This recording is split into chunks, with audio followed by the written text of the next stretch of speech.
Monaco, Singapore, Las Vegas. What do they all have in common? Well, they're all F1 street circuits. 20 years ago, the sports only visited 3 a year. From 2026, there'll be 10, despite the actual racing often being worse. So why? Why are there so many street circuits?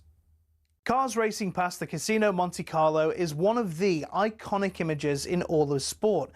But in the last few years, it's been joined in the Street Circuit Club by the dazzling Grand Prix on the Las Vegas Strip, in Miami, Azerbaijan and others. And there's no sign of the trend slowing down. The streets of Madrid have also gotten involved, and there are conversations about Grand Prix in the capitals of Thailand and Rwanda. But fitting them in means we said goodbye to classic circuits like Hockenheim and Imola, angering fans who are still packing out the European tracks like Spa, the Hungaroring and Monza.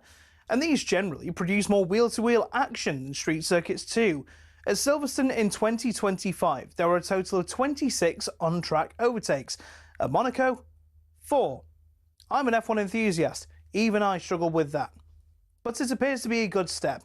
In 2025, there was a record 2.3 million strong viewership for the Monaco Grand Prix in the US alone. Meanwhile, for the British Grand Prix several weeks later, 1.5 million tuned in. So why are we seeing this drive towards street circuits? Well, no prizes for guessing. Money. Formula One demands a fee of between $20 and $60 million for the rights to even hold an event.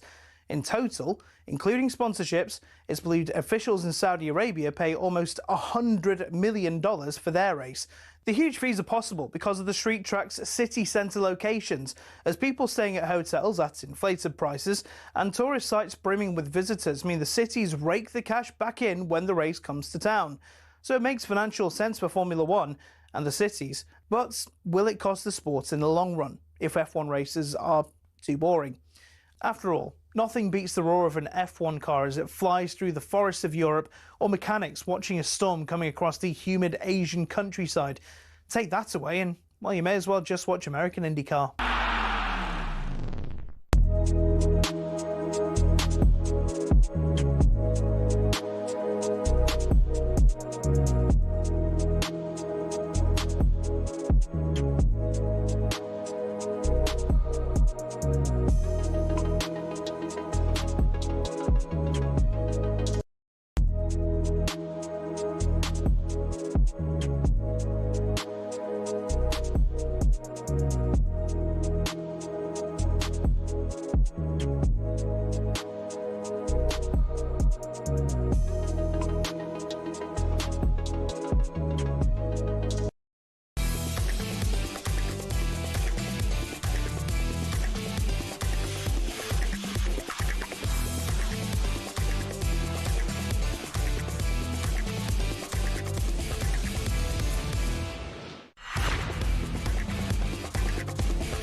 Very good morning to you and Happy New Year. You're listening to Sam Matterface and Alex Crook, and we're live on talkSPORT this morning. So just 6 months after their Club World Cup triumph and 3 weeks after winning the Manager of the Month, Chelsea have parted ways with Enzo Maresca.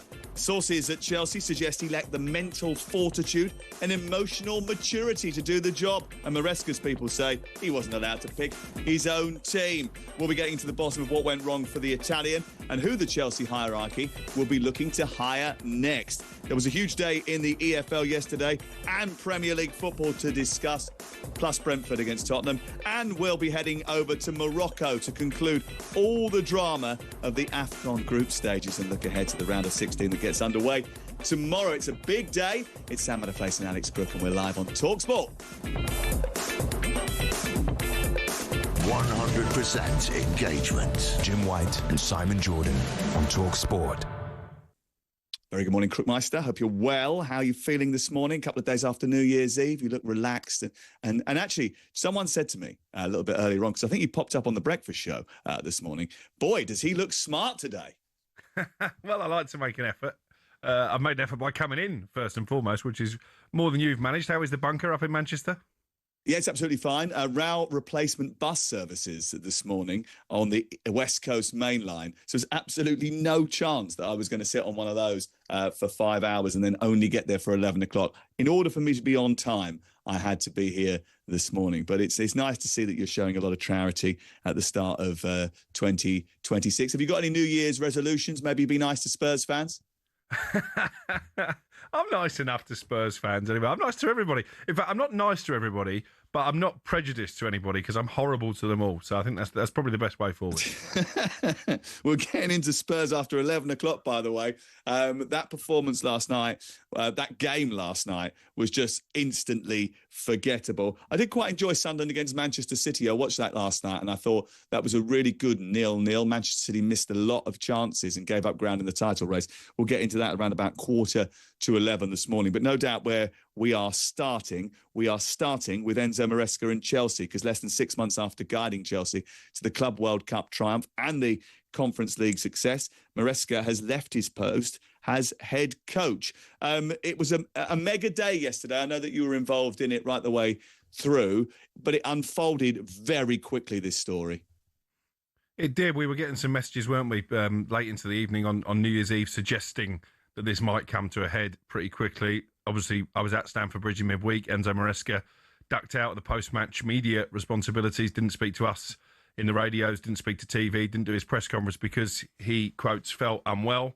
I think we all saw through that, and it was the last sort of fit of peak from a manager who knew his days were numbered. They spent the late hours of New Year's Eve negotiating a payoff, and obviously we got the statement around about 12:15 yesterday that the club had decided to part company with Maresca. Now, did he quit? Was he sacked? Is it, as some people are saying, a mutual agreement? Has he walked away from a payoff? Well, the truth will probably come out somewhere down the line. But I think ever since he made those comments in the wake of that 2-0 win over Everton, suggesting he'd had his worst 48 hours in management, the writing has been on the wall. And as you say, the big question now is, what do Chelsea do next? Liam Rosenior seems to be the answer. I know that's a line that you've been putting out on talkSPORT for a few weeks now, that he would be the heir apparent. It's a big step up, isn't it, from sort of 7th place in Ligue 1 in France, still relatively inexperienced at the top level of management, to go and take on a juggernaut like Chelsea. But I think that's if you're comparing it to the old Chelsea, the Chelsea under Roman Abramovich,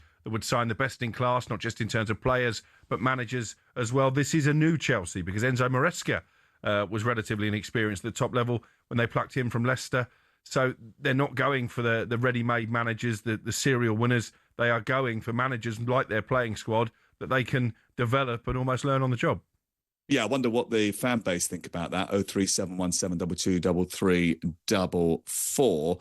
Yeah, it's not just the last few weeks. We've been doing it for the last few months, suggesting that Liam Rosenior was the heir apparent to the job at Chelsea. Very well thought of. Works in the Blue Coast system at Strasbourg. Yes, they're 7th in Liga, but they took a manager who was the winner of the Championship at the end of the season before last. They clearly want someone who can manage up, and Liam Rosenior has already shown that he can do that in the current system at Strasbourg. Let's just take you through what happened with Chelsea.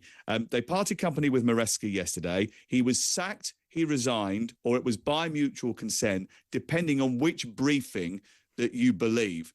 And boy, have there been some briefings. Maresca wants you to believe that he was restricted in his team selection, although I've been told by sources close to a senior player that he was left out of the team and disappointed to be so, despite the fact that he was 100% fit and hadn't played for a week going into the Villa game. He will tell you that he was pushed into giving minutes to players to inflate their value. Chelsea will tell you he risked getting players re-injured by playing them for too long and ignoring the medical department. He told us in press conferences and interviews that links with Juventus and City were nonsense and he knew nothing about them. But it's since emerged that he told the club that he'd had talks with both. Around the same time, he had a Graham Potter-style glow-up and started to smile a little bit more often and changed agents to George Mendes. He then said about the 48 hours after the Atlanta game being the worst since he'd been at Chelsea. He did that after Chelsea had beaten Everton, which was baffling for everybody and just certainly baffled the hierarchy. He then went on a run of 1 win in 7 games and on Tuesday refused to do his media duties. Some inside and outside the club thought he was going against the hierarchy in order to get the sack. His people will tell you that he could no longer tolerate working in the circumstances. But the situation is pretty clear. Chelsea start 2026 without a coach. They're looking for their fifth permanent boss. Inadvertent comments, permanent boss. And neither the club or Maresca looked brilliant coming out of it, I don't think. The most astounding line of the briefings yesterday came from Chelsea when they said that Enzo Maresca had a lack of mental fortitude and emotional maturity to do the job. That is quite some damning statement, isn't it? Yeah, although I think you've probably used similar words to describe the Chelsea team. Certainly you've labelled them naive, and I think actually the manager, with his comments and his conduct, has shown a bit of naivety. But you know what? I make you dead right. I was travelling in on the train this morning thinking, how are we going to dress up this conversation? I don't think Maresca has come out of it very well because of what he said in that post-Everton press conference. But I don't think the club have come out of it very well either. And you have to go back to Mauricio Pochettino. By the time he left the football club, as much as I think Behdad Eghbali wanted to fire Pochettino, Pochettino couldn't wait to get his coat and head for the exit. He'd had enough of working under this ownership group. And clearly it's the same for Enzo Maresca. And it does beg the question, are they ever going to be able to attract that serial winner, should they even desire to do so, to work under the parameters where the board have such a big say? They have an input in team selection. And they're telling Enzo Maresca, according to his camp, that he needs to rotate players more because they've got a big squad. And obviously the whole idea of the model is to buy players for cheap and sell them on for profit. That's the type of model that clubs like Brentford and Southampton have adopted in the past. I was just one like Chelsea should be prioritising success and silverware over balancing the books. And then you've got the ridiculous situation where 6 or 7 members of the hierarchy, the 2 sporting directors, Eghbali, whenever he's there, march into the dressing room after every game, win, lose or draw. Now, a lot of managers, a lot more experienced managers, I think would tell them in no uncertain terms, this is an inner sanctum for players and coaches only. I'll come up and see you in the boardroom once I finish dealing with my players. If you accept what Maresca's people are briefing, that he couldn't pick the team, that gives credence to those who suggest that Chelsea is a corporate experiment and not a football club anymore.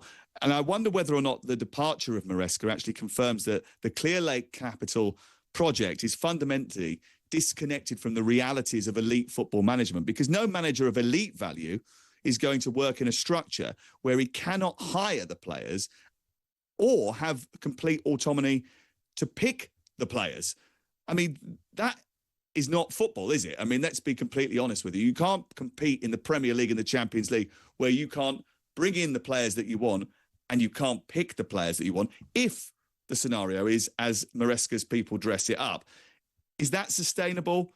Because the whole scenario and briefings on both sides suggest that Chelsea have ceased to function as a traditional sporting entity, really, and is operating really more like an asset management firm where the head coach is basically a middle manager who's got only limited ability to make decisions. And if that's the case, how do the fan base feel about that? We did a podcast yesterday, an emergency podcast, Premier League All Access, which you can get on the talkSPORT app or wherever you get your podcast. And I said, is it becoming just a soulless entity here?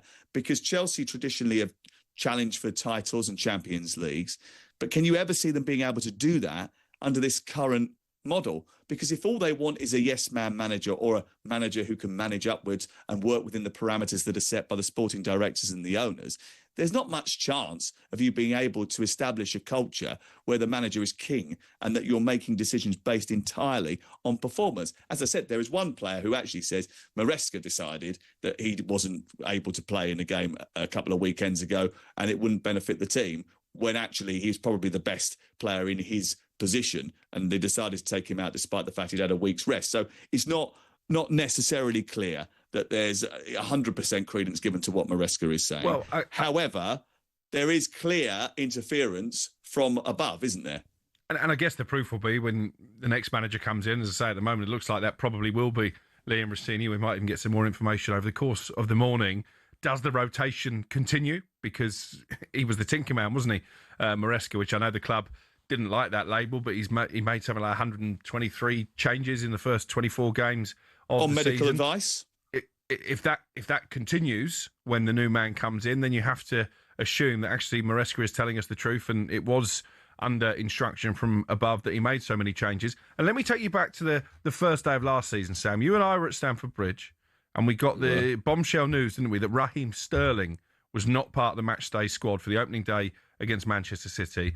Now, if you speak to sources close to Raheem Sterling, they will tell you that throughout that summer transfer window, when Sterling was training well, was very much part of the furniture. He was actually used to promote an advertising campaign, I think, on that very game day. Maresca was telling him, you are part of my plans. I want to utilise you this season.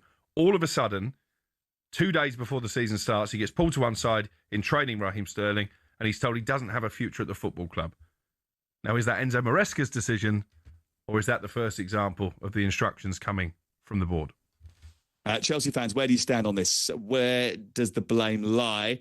What should the squad be achieving under the current parameters? Can you ever see Chelsea winning proper major trophies, Premier League and Champions League again? Yes, they won the Club World Cup. Yes, they won the Conference League. But can you see them going back and winning Premier League and Champions League again with this model of a compliant head coach and young players that are traded like assets? 03717 223344. You can text us 81089. You can get in touch via WhatsApp 03717 223344. How do you feel about Liam Rosenior being the favourite to come in as the head coach? What are the expectations for the rest of the season? Chelsea say a change of coach at this time will give them the best opportunity of returning to the Champions League next season. They've got City away this weekend, Fulham away, then Charlton away, and then the first home game for the new manager, a bit like 1998 when Gianluca Vialli took over from Ruud Gullit, will be a Carabao Cup semi-final against Arsenal. 03717 22 33 44. We want your views next.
This is talkSPORT. Sam Matterface, Alex Crook. Big games for Chelsea upcoming. Don't know if you were listening to The Breakfast Show earlier on today with Dean Saunders and Jamie O'Hara, but Alex Harris, who is a Chelsea YouTuber and podcaster, was on the programme, and he urged Liam Rosenior, who is the current favourite for the job to take over Enzo Maresca, not to take the position. Honestly, Liam, if you're listening to this, don't accept. Please, turn us down, because this is just a joke. You won't get any support at Chelsea from the fan base. You won't get support from the board. The players won't respect you. Why would they? Ultimately, it's just a lose-lose. Stay at Strasbourg. You're having a good time out there. Nice food in France. Like, just stay away from Chelsea, honestly. He's very passionate, is Alex. He was great. He was great. He was really good. But I think it just sums up the sort of, not the apathy, but the sort of, I don't know, disillusionment amongst the supporters about the situation that has been allowed to unfold. Let's get into it now with some of the Chelsea fans. 037 17223344. Let's go to Nick, who joins us now. Hi, Nick. Hi, guys. Happy New Year to you both. Happy New Year to you as well. Is it going to be a happy blue year? Yeah, I think so. I mean, what you tend to forget is up until a month ago, things were going swimmingly well. You know, people were talking about title contenders, which I wasn't one of them, but media were. So for me, everything's happened in the last 4 or 5 weeks. And you said about the results and 1 win out of 7. So I agree with a lot of things you said about both sides look bad. But I would say this smacks a little bit of Mourinho and engineering a move out. And when he said he didn't speak to Juve or to Man City, that was obviously not true. Mm-hmm. So I think the wording the club used yesterday wasn't great, but I think they're alluding to the fact that he's basically come out and lied to them and said I haven't, and then it's subsequently discovered that he has. So, and he's known since day one what the model is. I don't agree with the model. I think it's crazy, and you used an expression just now, which I think a lot of Chelsea fans would associate them with, and that's soulless. We're becoming this generic franchise. We, say what you like about Roman Abramovich, but we felt like he was part of the club. We felt it was our club. I've been going to the Bridge for over 50 years, and this feels like a kind of soulless entity. We need to identify with someone. We need to identify with the manager. We need to identify with the club and players. And at the moment, it just doesn't feel like that. Well, the difference is that Roman Abramovich wanted to win. Does the current ownership model want to win? I think they do. I really do think they do. And I think this talk about who selects the team, I think Maresca's staff have been a little bit economical with the truth, because from what I hear, it's all to do with the ability of players physically to actually play in a game. And he's going against the wishes of the physios and the medical staff. And if he is, and if it's setting people like Cole Palmer back and used to be Reece James, but he seems to be managing him properly, then maybe they're being a little bit economical with the truth about who picks the team. It's like, surely you'd listen to the medical staff. I do think they want success, but I think it's more long-term. It's not instant. With Roman Abramovich, look at what they did to Ancelotti. Just because we won the double and they got sacked, we don't need that again. We do need some sort of long-term plan. But honestly, at the moment, both sides don't come out with credit, and it does feel soulless. Crook?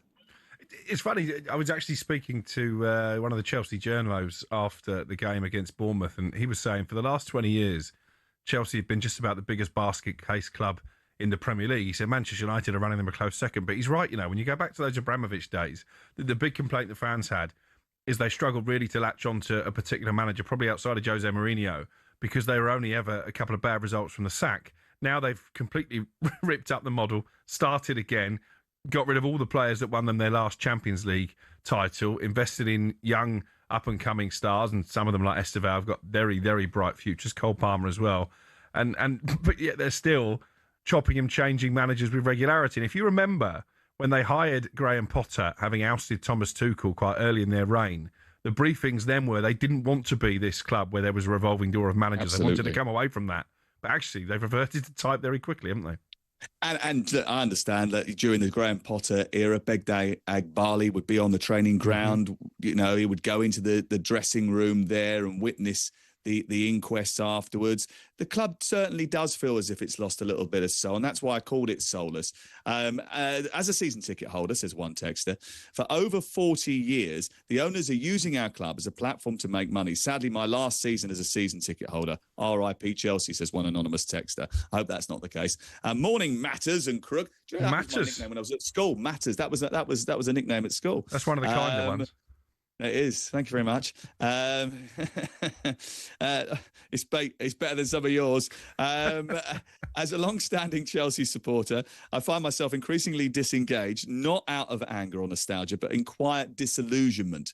The current ownership model feels less like a stewardship of the football club and more like the management of a corporate asset driven by KPIs, amortization tables and balance sheet logic. Supporting Chelsea now feels like supporting a business experiment rather than a sporting institution with a coherent football identity. There is little emotional connection to the project, no clear sporting philosophy, and success appears secondary to the process. That's Sam in Putney. 81089 on the text. If you want to get in touch, you can WhatsApp us 03717223344. Thanks to Nick for the call. London is on the line. Hello, London. Hey, good morning, gentlemen, and Happy New Year to you too. Crook and my man, my favorite commentator.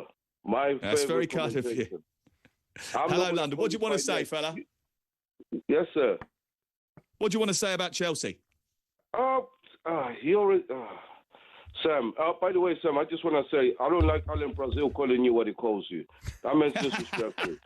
Nah, that's wrong, man. He's only messing around. We're all good friends here. Come on, this is my favorite man on talkSPORT, man. This is Sam. This is the man. Sam, basically, Alex Crook, how are you, sir? You all right? I'm good, thank you very much, yeah. Yeah, yes, sir. I'm good, too, and Happy New Year, like I said. And to you. Gentlemen, the problem is you've got people who they've been clueless from day one. They've come up with their own ideas that they felt like, okay, it's the model, going forward that everybody's going to follow. They put players on like lifetime contracts, almost, retirement home, and now they are coming with this thing of conducting things from the top down to the manager, which I believe it is the case. I never had Maresca in the first place. I never had him. But you know what? The man earned the right to have a say. Winning 2 trophies. I mean, people can, poo-poo all these trophies we've won, but they are silverware. Arsenal would kill to have these trophies Maresca has won. And Maresca was an assistant to Pep. And he's already beaten. Arteta was an assistant there. So, trophy-wise, we're good. These guys, they're about a business, conducting things the way they want to conduct them, the American way that they want to come in with. There's so many American owners in the Premier League, but they don't conduct business the way these guys are conducting business. And me personally, I just feel that there's no comparison between Roman Abramovich and these two guys. Roman Abramovich was about winning. Chelsea fans, at the end of the day, I remember when Jose was sacked, I was totally upset. Just like I was upset when Ranieri got sacked, because I thought Ranieri earned the right, having been there for 4 years and saved us from going under.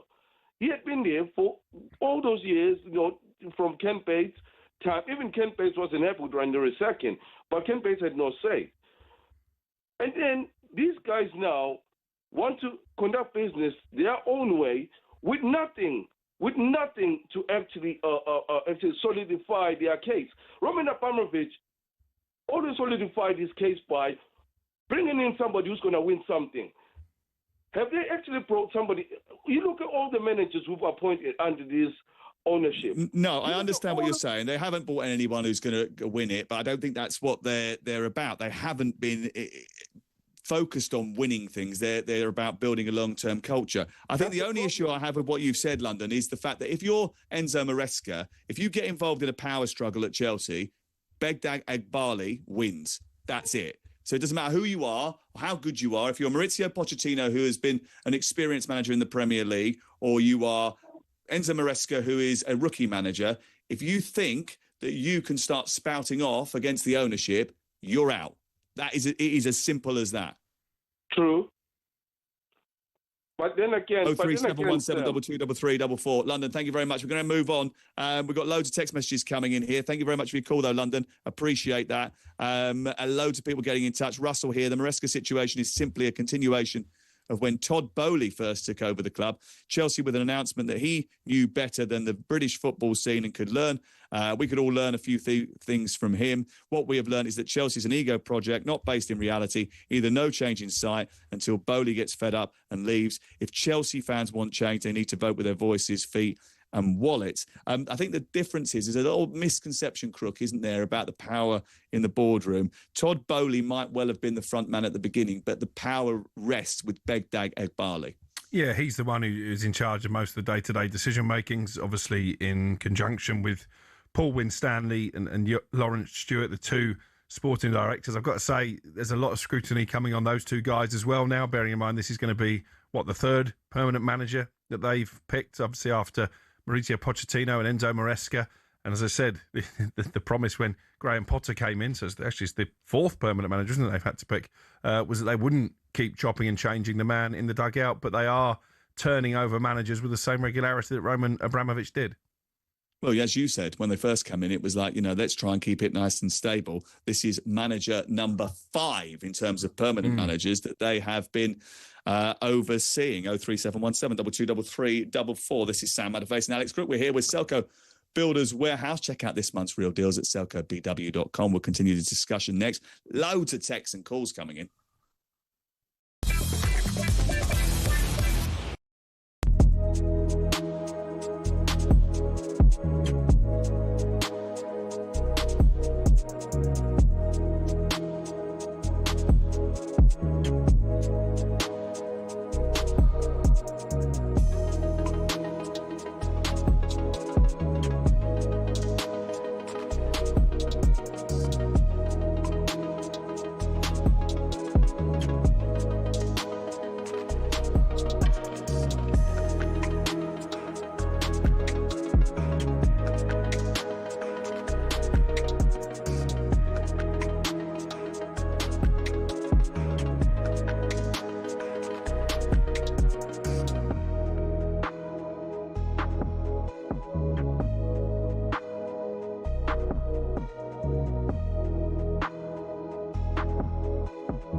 cricket balls are red, baseballs are white, American footballs are brown, and tennis balls are yellow.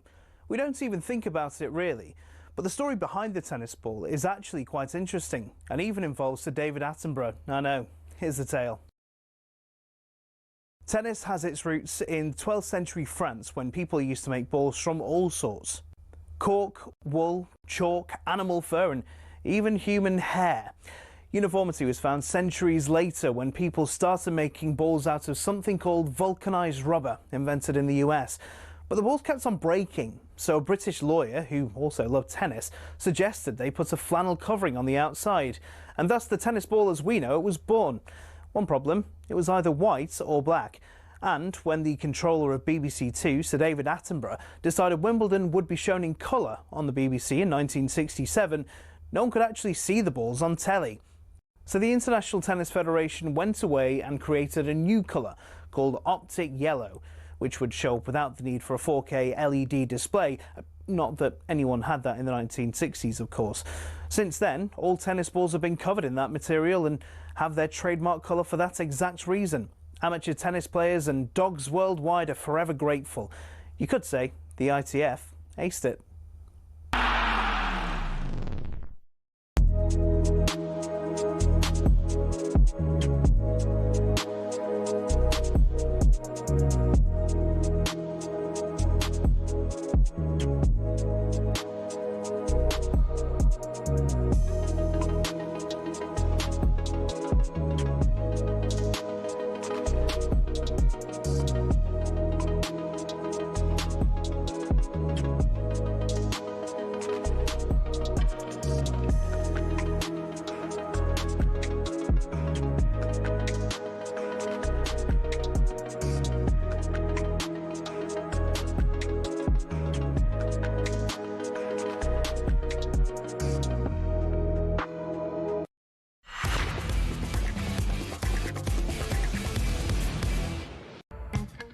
It's talkSPORT, it's Sam Matterface and Alex Crook. We're here through till 1 o'clock this afternoon. We're here every Friday, making sure that we build up to the weekend with a bit of Fun Boy Friday. No Gabby Bonlahor today. I mean, it must be sort of holiday period. Is he relaxing? What's he doing? Well, I thought he told us he was on breakfast, but unless he's morphed into Dean Saunders, I'm not sure he was completely telling us the truth there. Yes, I'm not sure that he was, yeah.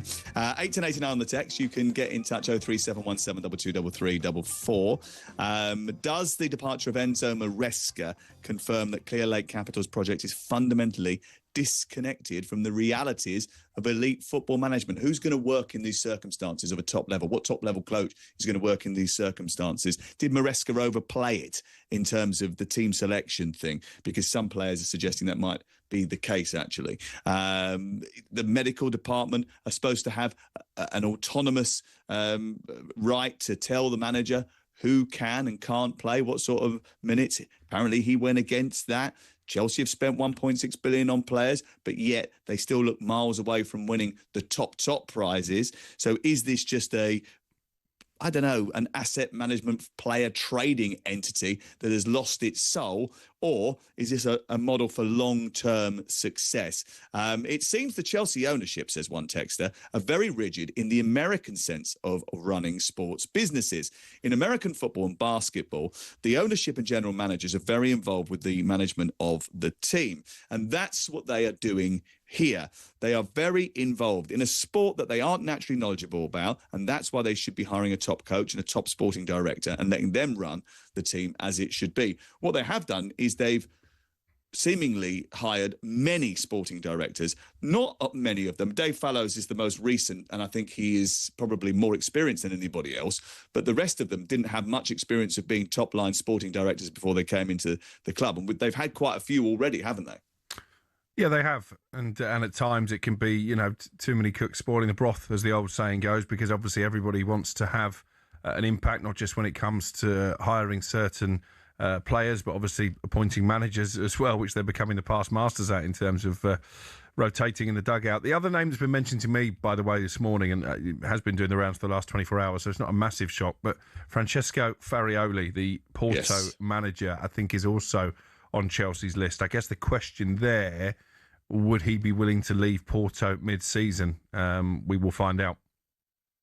We will. He's formerly an Ajax manager, and he's gone to Porto in the not too distant past, actually. It would be quite a quick turnaround if he was to leave there and choose to go to Chelsea. We'll try and do a bit of digging on that over the course of the afternoon. But the likely appointment seems to be Liam Rosenior from Strasbourg, which feels a little bit like they're coming from within the group. So obviously they're promoting from the Blue Co group. I just wonder whether that sort of feels a little bit, and we sort of reluctantly use this term yes man because we don't want that to be the case. We don't think that Liam is going to be like that, but what he is used to working in the system and managing the expectations of these particular owners. 03717223344. Let's speak to Jack, who joins us now. Hi, Jack. Okay, we'll go to Lee instead. Sorry, let's go to Lee. Morning, gents. Happy New Year to you. Happy New Year to you. How are you feeling about Chelsea? You're a big Chelsea fan. What do you want to say? Oh, well, look, listen, me and my boy, we're both season tickets. We're back on the circus run, aren't we? You know, if we put it in perspective, well, the owners have come in, have invested a lot of money on young players, young manager, inexperience. We can all grow together. Okay, you've got to give the man time. So where are we? We won Europa Conference, Club World Cup, 5th in the Prem, League Cup semi, is it? FA Cup? It's just after Christmas. I mean, it's a really bad time for us. No, it's not. It's a really good time. And then what happens? You know, we get rid of him. Now, I'm going to say this. If the man has looked elsewhere and he's been found out, then he's not with us, is he? And I think that's a real big point. Yesterday's discussions was all about performance. If, though, the club's got it and aware of it, but he's actually looked elsewhere over the last few months, if that's true, and I think he's sort of put himself out there, isn't he, really, to say, well, I'm not part of it. So what you're saying is if these links to Juventus and Man City are true, and he was the one that was instigating those discussions, because we now know that they did take place because he told Chelsea that, bearing in mind he sat in front of a press conference and says, I don't know what you're all talking about. Why should you ask me these questions? It's complete nonsense and speculation only. We know that wasn't true. It was more than speculations because Chelsea have told us that he admitted to them that he'd held talks with them. Do you think that's disloyal on his point? Well, it can only be seen in one way, right? If we're all going in the same direction and someone else is looking in another direction, and that's our leader, that's the one that gives the team talk, the tactics in that respect, stands on the side of the line week in, week out, and then that comes to light, surely you have to question. Listen, and I'll say this with a heavy heart, right? Because I love the man. I've seen the passion. You know, I see him on the touchline. I see him running down. He's Mourinho-esque, right? It hurts to say it, but I found this out. Since finding this out, if this is true, sorry, if you're not with us, you're against us, and you've got to go. But where does it leave us? It leaves us in a right pickle, because I don't know who's out there. I don't know if Rosenior's the man. All right, that's how I feel about it. I think it's important what the other chap said earlier. We're back on the merry-go-round, and that's at Chelsea, big club. I think the people upstairs need to take a step back and think to themselves, where we are right now as a team in all competitions, I think they need to step back and think, have we got the right methodology? Have we got the right ideas how to run a club? Because I don't think they have, and I think they need to question themselves. Well, Lee, they're not going to change the model. That's a fact. They were pretty clear yesterday when we were dealing with them that they are not going to change. This is the model. This is what it's going to be like. This is what it is going forward. And the Chelsea fans, I suppose, have got to decide whether or not they're happy with that. 03717223344. Lee, thank you very much. Let's get to Ian, who's another Chelsea fan. Hello. Morning, lads. How are you?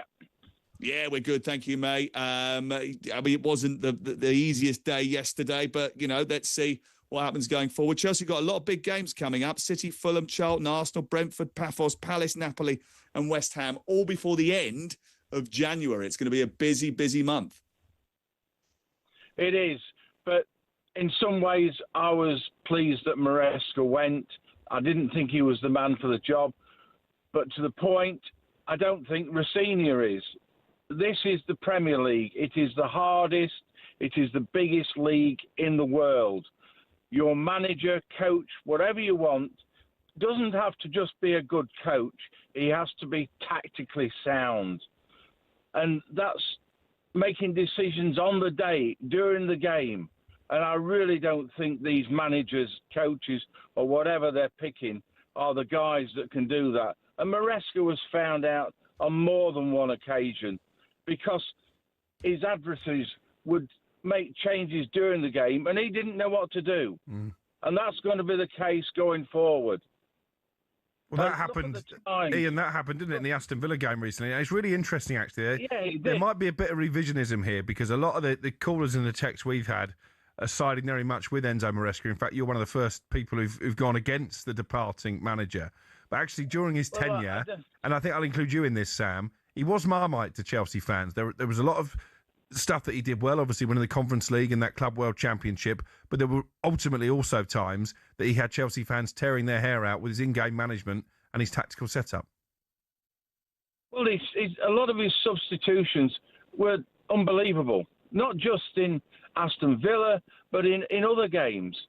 And it seemed to be that he had well, I don't know, but if him and Garnacho were not having an affair, I don't know what the hell they were doing, because Garnacho was never, ever the man to be first on that team sheet.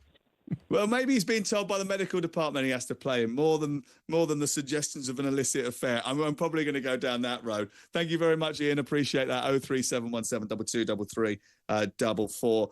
You mentioned about the possibility of another contender apart from Liam Rosenior. I've been pretty strong on the fact that I think Liam Rosenior will be the head coach. I told you that in September, and I think that will be the case. As far as I understand it, Francisco Fabioli, who was the Porto manager, was part of the Chelsea shortlist. The release clause to get him out of Porto is up to 20 million euros. He's been strongly involved in the Porto project with the president, who is a former Chelsea manager in Andre Villas-Boas. And as far as I understand it, it is unlikely to expect a mid-season move from Farioli at this point. So we'll keep in touch with that particular entity. But as far as I understand it, Farioli not likely to move from Porto at this stage. And there's not an extensive list of candidates, are there? We put some names to sources close to Chelsea yesterday because Roberto De Zerbi was being touted at one stage, but I think they feel that maybe emotionally that wouldn't necessarily be the right fit. He is certainly a very volatile character. Cesc Fabregas, former Chelsea player, doing well in his own management career. He was ruled out to me as well. I mentioned Frank Lampard, and I know you're a big fan of what he's doing at Coventry City, but I get the impression they don't want to go down that particular route again. So outside of Liam Rosenior, and as you mentioned there, Farioli, it's the same information I have that a mid-season move would be unlikely. That there aren't a huge list of potential options, are there, for Chelsea?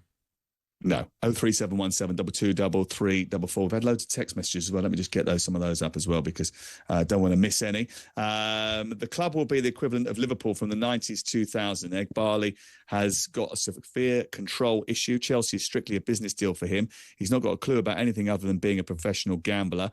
I think he's probably done quite well in making some serious money in business circles. Abramovich killed the club when he locked these Cowboys into the club for 10 years with the anti-Glazer clause. No sane manager will walk through the door, and any manager who does is simply going to do it for a payday. Not even a child can operate under these circumstances. Through the years, we've had some of the best managers in world football. Now we're linked with PE teachers. The whole consortium needs to be run out. The fan base needs to unite before we become a circus. Keep them coming. 03717 2233 44. Dave, 55 years plus, going to the bridge. Agree with most of the callers. It's balance sheet over trophies. If a Madrid or Barcelona come in for Parma with 100 million quid, they will think, yep, we'll do that. With respect to Rosenior, any strong quality manager would not work for these owners. Tuchel walked, as did Pochettino. Rosenior won't last 10 games. No support from the fans, says Blairy, Chelsea season ticket holder. 03717 2233 44. It's talkSPORT, it's Sam Matterface and Alex Crook, and we are here right the way through till 1 o'clock.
26k for 2026 on talkSPORT. Throughout the course of the show, we're giving you the chance to win £26,000. If you want to win £26,000, it's pretty easy. All you want to do is just text the word win to 83338. Well, we would love you to win £26,000 as we head into 2026. All the terms and conditions are available at talksport.com/wins. So are the terms and conditions. It's over 18s only. And the lines close on Friday, the 9th of January at 12 p.m. And that's when you'll need to be near your phone if you want to win £26,000. So text win to 83338 and give yourself a great chance of winning £26,000 at the start of the brand new year. Right, let's turn our attention to what happened last night in the Premier League, because there were so many big results. Big result at the Stadium of Light, where Manchester City dropped points. Actually, it was arguably the most entertaining game of the evening out of the 4 draws that we saw yesterday. 0-0 the score. Robin Roos made some great saves, but City missed some massive chances in that match, and as a result, dropped points in the title race. What do you think, Crook? Yeah, sorry, I'm just struggling to hear you there. Yeah, Manchester City, credit to you. You called this one.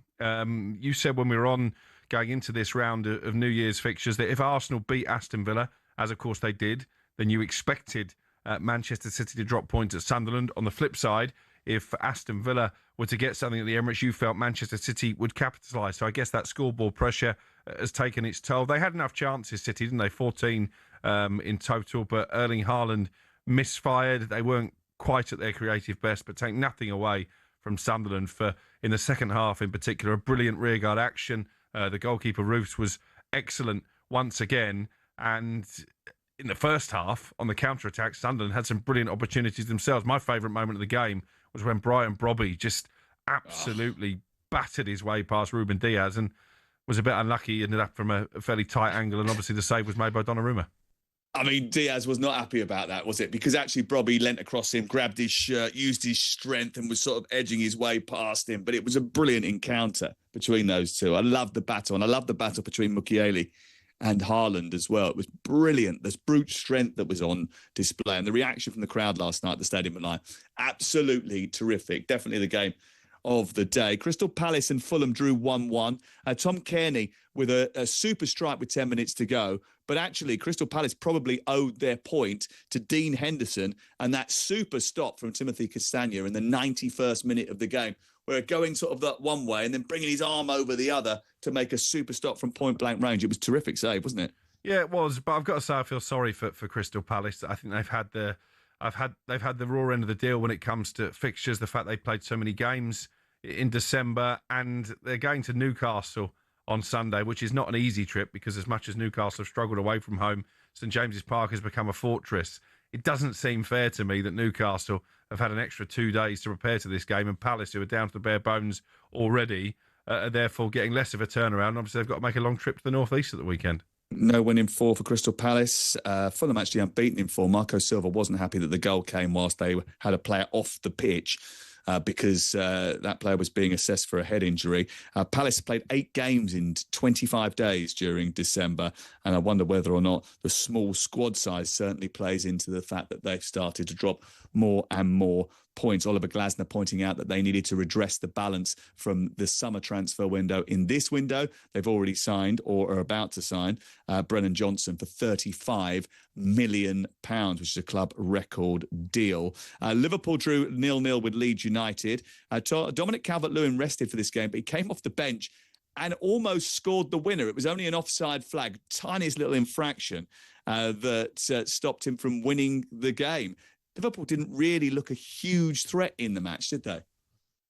No, they didn't. And I know Arne Slot complained afterwards about a couple of penalty decisions that could have gone their way, but he was gracious enough to admit that actually that wasn't why they failed to win. Again, they lacked an attacking spark. Obviously, Alexander Isak is injured. Mo Salah is away at the African Cup of Nations. That leaves a lot of burden on Hugo Ekitike, who did miss one good chance to win the game. But I think, again, you've got to give Leeds credit here. They've made themselves difficult to beat. 6 games unbeaten now in the Premier League for Daniel Farke's men. They had to dig in at times, but I think they were good value for the point, and it was the tightest of offside decisions, wasn't it, to deny Dominic Calvert-Lewin continuing this incredible run that he's on.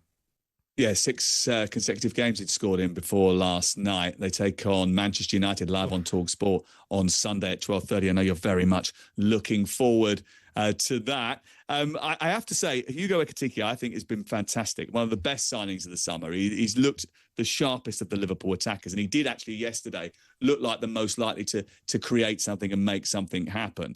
But the miss was something that you and I would do as the ball came across the penalty area. It just sort of, I don't know if he wasn't expecting it or whatever, but he went to head it and it just came off the side of his head and then went backwards rather than forwards. He is human after all. I think the way he settled into the Premier League has been exemplary. Many players come to the Premier League, right? But there's not many that hit the ground running the way that he has. And he has been absolutely superb for Liverpool. And without him, I don't actually know where they would be. But he did have a moment to forget in that game. But I think they will allow him that little moment. They're still in a decent position. And you mentioned Manchester United lead. Decent position. They're fourth. Yeah. They've had a dreadful start to the season. Exactly. They're still fourth. And that just exasperates from a United perspective, that failure to beat Wolves, because obviously Chelsea slipped up. Liverpool slipped up. They would be fourth, Manchester United, if they just did what everybody else does and beats Wolves. Leeds against Manchester United, part of a double header of 12:30s that we got for you this weekend. Aston Villa against Nottingham Forest, and Leeds against Manchester United live on talkSPORT on Saturday and Sunday this weekend. Lots of live sport from the EFL as well. The Championship has been brilliant over the course of this Christmas and New Year period, and we'll get into that a little bit later with Simon Watts. But we haven't talked about the best game of the day yesterday. Brentford 0, Tottenham 0. We'll get into that and the fallout from it. Apparently, Tottenham fans weren't very happy. What was that chant they were singing in the away end of the GTEC Stadium, Crook? Did you hear it? Was it boring Tottenham? By the way, don't clip that up and add it to your list of Alex Crook berating Tottenham and hating on Spurs, because it's simply a fallacy that you've created with the help of that caller who called me salty. It wasn't me. It wasn't me. It was Kate. She called you salty, and that has stuck. The Saltmeister will give you his view on Tottenham against Brentford at the GTEC next. You're listening to Matterface and Crook on talkSPORT with Selco Builders Warehouse. Check out this month's real deals at selcobw.com.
Life after football. For a lot of players, it means going into punditry. Some turn to coaching or working in the game in other ways.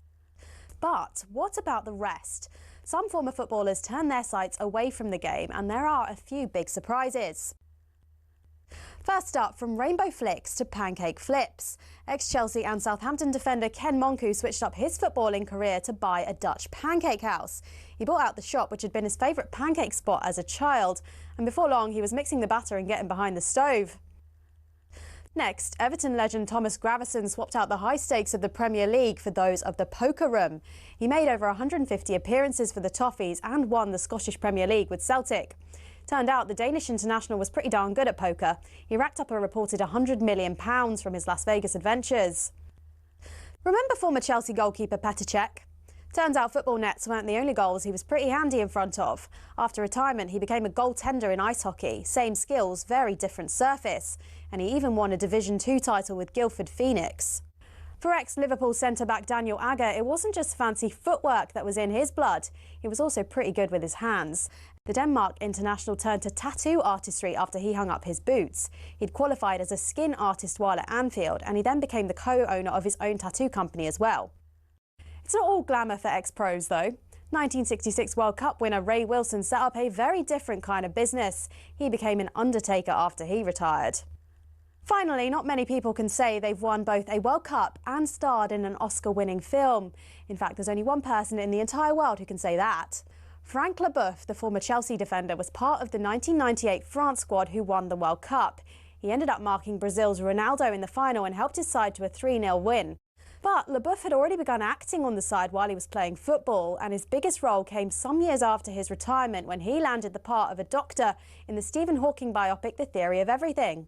I embrace the career of acting, so I want to learn more. So seeing lots of movies is a part of my job. To be honest, with all the dramatic diving in the game these days, there's probably tons of ex-pros who've got the acting skills to make it in Hollywood.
Very good morning to you. It's talkSPORT. It's Sam Matterface and Alex Crook. We're here till 1 o'clock, as we are every single Friday, between 10 and 1, and we're delighted to be here as well. And you can listen to the show on the talkSPORT app, but you can also watch it via the talkSPORT app, and you can watch it on your smart TV as well. Just download the talkSPORT app if you've got an Android or Google TV.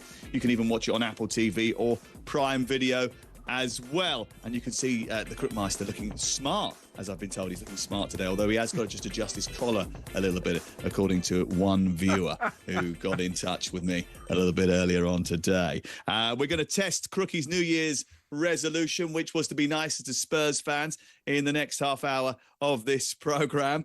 Spurs drew away at Brentford 0-0.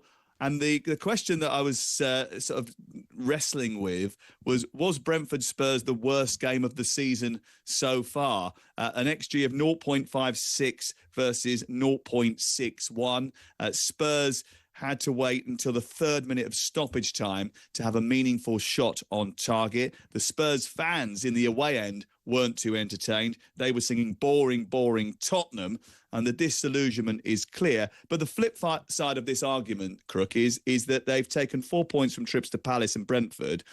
I mean, it might be boring to watch, but they clearly needed to tighten up at the back after the way that they'd performed last season. But the fans, they just aren't having it, are they?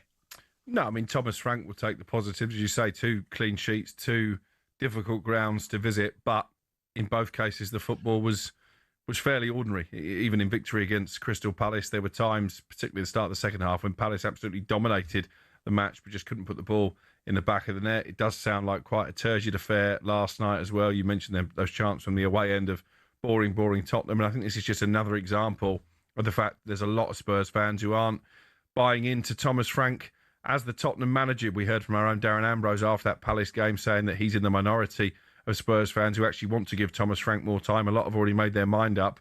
And it's not the away fans, really, who are the issue. It's what's going on at the Tottenham Hotspur Stadium, where obviously 2025 was a record-breaking year in terms of the most home defeats suffered in a single calendar year. And they're back there against Sunderland at the weekend. And if they don't dominate, don't play on the front foot, then again, I think those dissenting voices will come to the fore.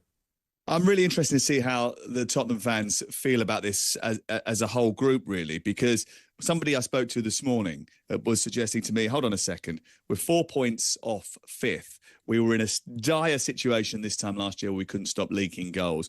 We're keeping more clean sheets, especially away from home. We're actually performing quite well. The flip side of that argument is that they've got the 17th best home record in the Premier League this season. They rank 17th in terms of XG, 17th in terms of shots, and they're overperforming on those metrics. So they're 10th in terms of goals, and they're not so far back in terms of qualifying for the top 5. However, the fact is if you base your assumptions on the fact that those metrics will only hold for so long, Tottenham are more likely to slip down the table than they are to increase their position in the table on current form. If you go to Brentford and disrupt and delay, then clearly the fans are not going to have that, because Tottenham are seen as a much bigger club than Brentford. It's felt as if that they should be going and winning those particular games. But the truth is that actually Brentford is a really difficult place to go. The 4th best home record in the league behind Arsenal, City and Aston Villa.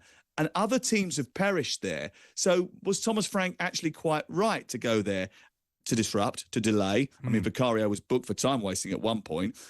I mean, you might be on a hiding to nothing from the supporters, but actually, was it the right tactic? Yeah, I think I'm right in saying that Manchester City are the only team to win there this season, aren't they? And you've mentioned some of the teams that have fallen. Liverpool, United, Villa, Liverpool, Chelsea Manchester dropped United, points there. Chelsea off the top of my head, yeah. So I think it's a good point. But the trouble is there's already this narrative about Thomas Frank when it comes to the Spurs fans that we shouldn't be taking managers from Brentford. The football's rubbish. We're not playing a Tottenham way. So a 0-0 draw at Brentford is being used as a stick to beat him with, when actually I think it's probably quite a good result. Well, Thomas Frank thought it was a good result. This is him speaking to our commentator Joe Shannon after the game. I think it was defensively very strong away performance against a Brentford team that we know can cause a lot of problems. So we dealt with their set piece, we dealt with their direct play, we dealt with their transitions, basically only giving 7 shots away. I think that was a very strong performance.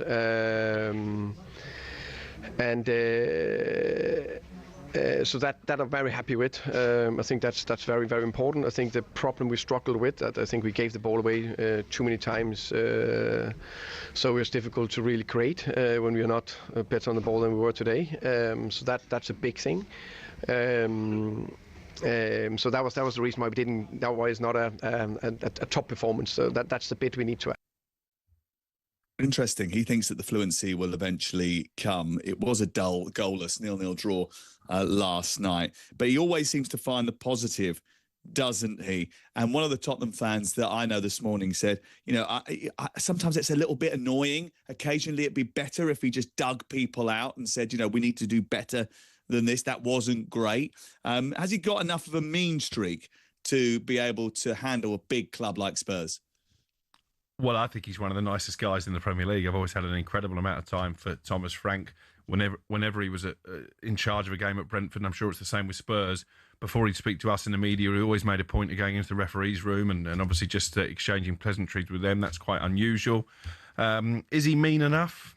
Maybe not. Maybe you do need that ruthless streak at a top club. But it's too early to judge, isn't it? It's the 2nd of January. As you say, they're not that far away from the top 5 in terms of points anyway, although league position may tell you a slightly different story.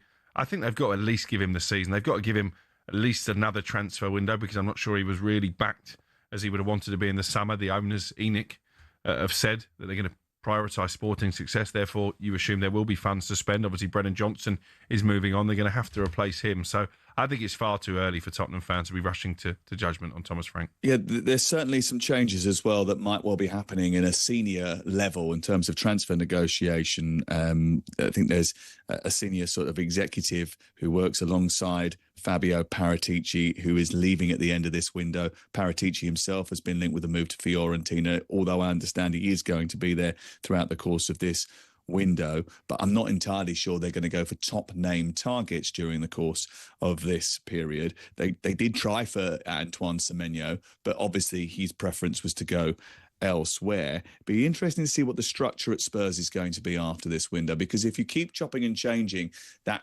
sort of department that is above the manager, then it leads to an unsettled recruitment process. Well, the recruitment process hasn't been great anyway, but to have the administrator and probably the transfer negotiator all going at the same time, that's going to be very, very difficult. And for all this talk of wanting sporting success and reinvesting in the squad, if you're not going to go for top targets during this January transfer window, as I've been told they probably won't go for top targets during this January transfer window, it's not going to make much of a difference, is it, this time around? No, not in terms of the rest of the season. I'm still sceptical. Call me a cynic. But Daniel Levy was ousted, and we were told it was because they want more silverware, they want more on-field success, they're going to release the purse strings.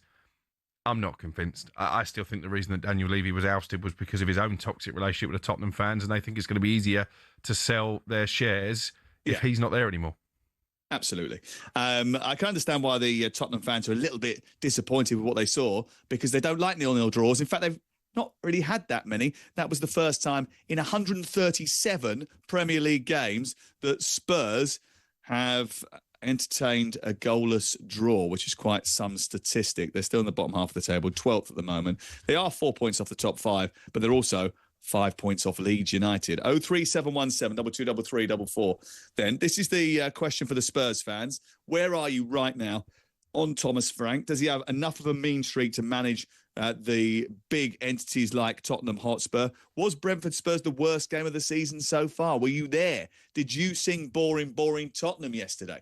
81089 on the text, 03717 223344. And if they're not going to go for top targets, stellar names in the January transfer window, what does the rest of the season hold? 03717 223344. It's Sam Matterface and Alex Crook, and we're with Selco Builders, a warehouse. It's where the trade go.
We've had some brilliant text messages already, loads of calls as well on Tottenham Hotspur and whether or not Brentford against Spurs was the worst game of the season so far.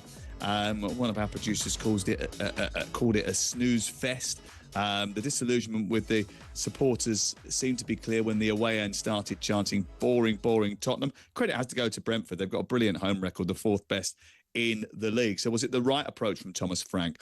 And does he have the nasty streak that you need at the very top level of the game to manage Tottenham Hotspur? 03717223344. Must have been some snobby away fans last night at the G-Tech. The audacity to want to be entertained on a cold night. The manager's plan is not good enough. I would rather die on my feet than live on my knees. Does that make me a snob? Maybe.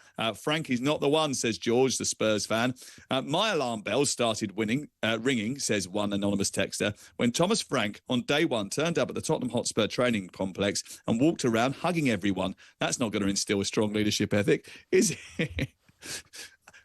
We're in a touchy-feely era. In 2025, you've got to make everyone feel loved, haven't you, Crook? I mean, I walk around giving everybody a hug, and you always moan about it and say, well, don't expect me to do that. I would say you're more tactile than me.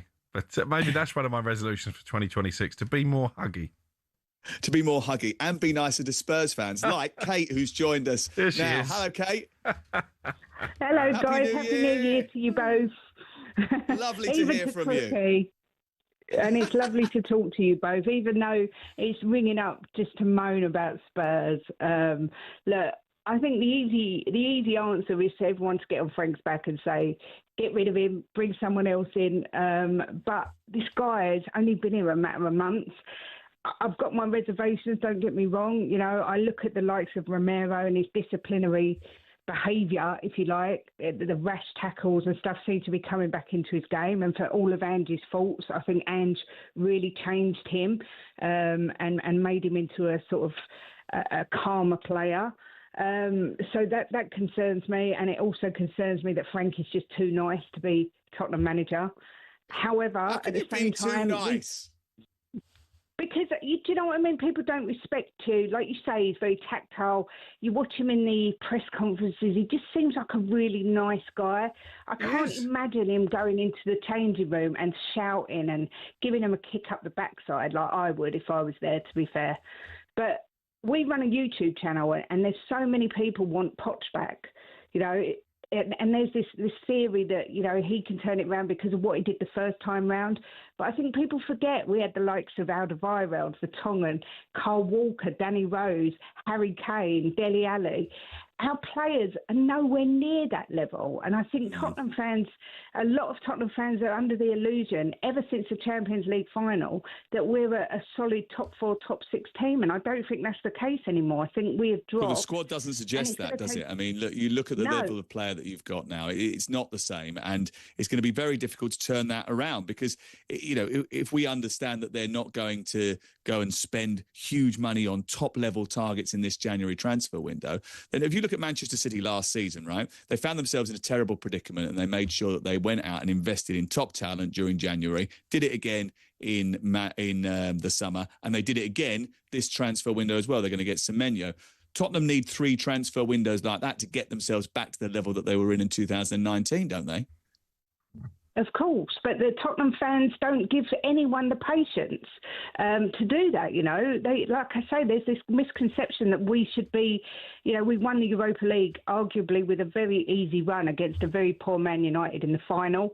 And Tottenham fans seem to have this theory that we're a top 4, top 6 team. And like I say, with the likes of Villa, Newcastle coming through, I don't think that's the case. And I agree with Crookie, which you might want to clip this because this never happened. Whoa. But I think Daniel Levy was just, you know, he's been sacked, but he was just a scapegoat, if you like, because all he was doing what they told him to do, and he's still a huge shareholder. So I just don't see anything changing, and I know that sounds really negative, but I think the sooner Spurs fans realise exactly where we are, the easier it will be to cope with the way we're playing. I think the other question, Kate, and it's very easy, is it's always easy to ring up if you're a disenchanted football fan and say, well, we need to get rid of the manager. Who comes in? Yeah. Because I know they spoke to Andoni Iraola before appointing Thomas Frank, and I've been told 2 versions of events. One, that he didn't interview particularly well. The other, which I tend to lean towards, is that actually he turned down Tottenham because he didn't think it was the right project for him at that moment in time. We know that Marco Silva was someone on their list as well.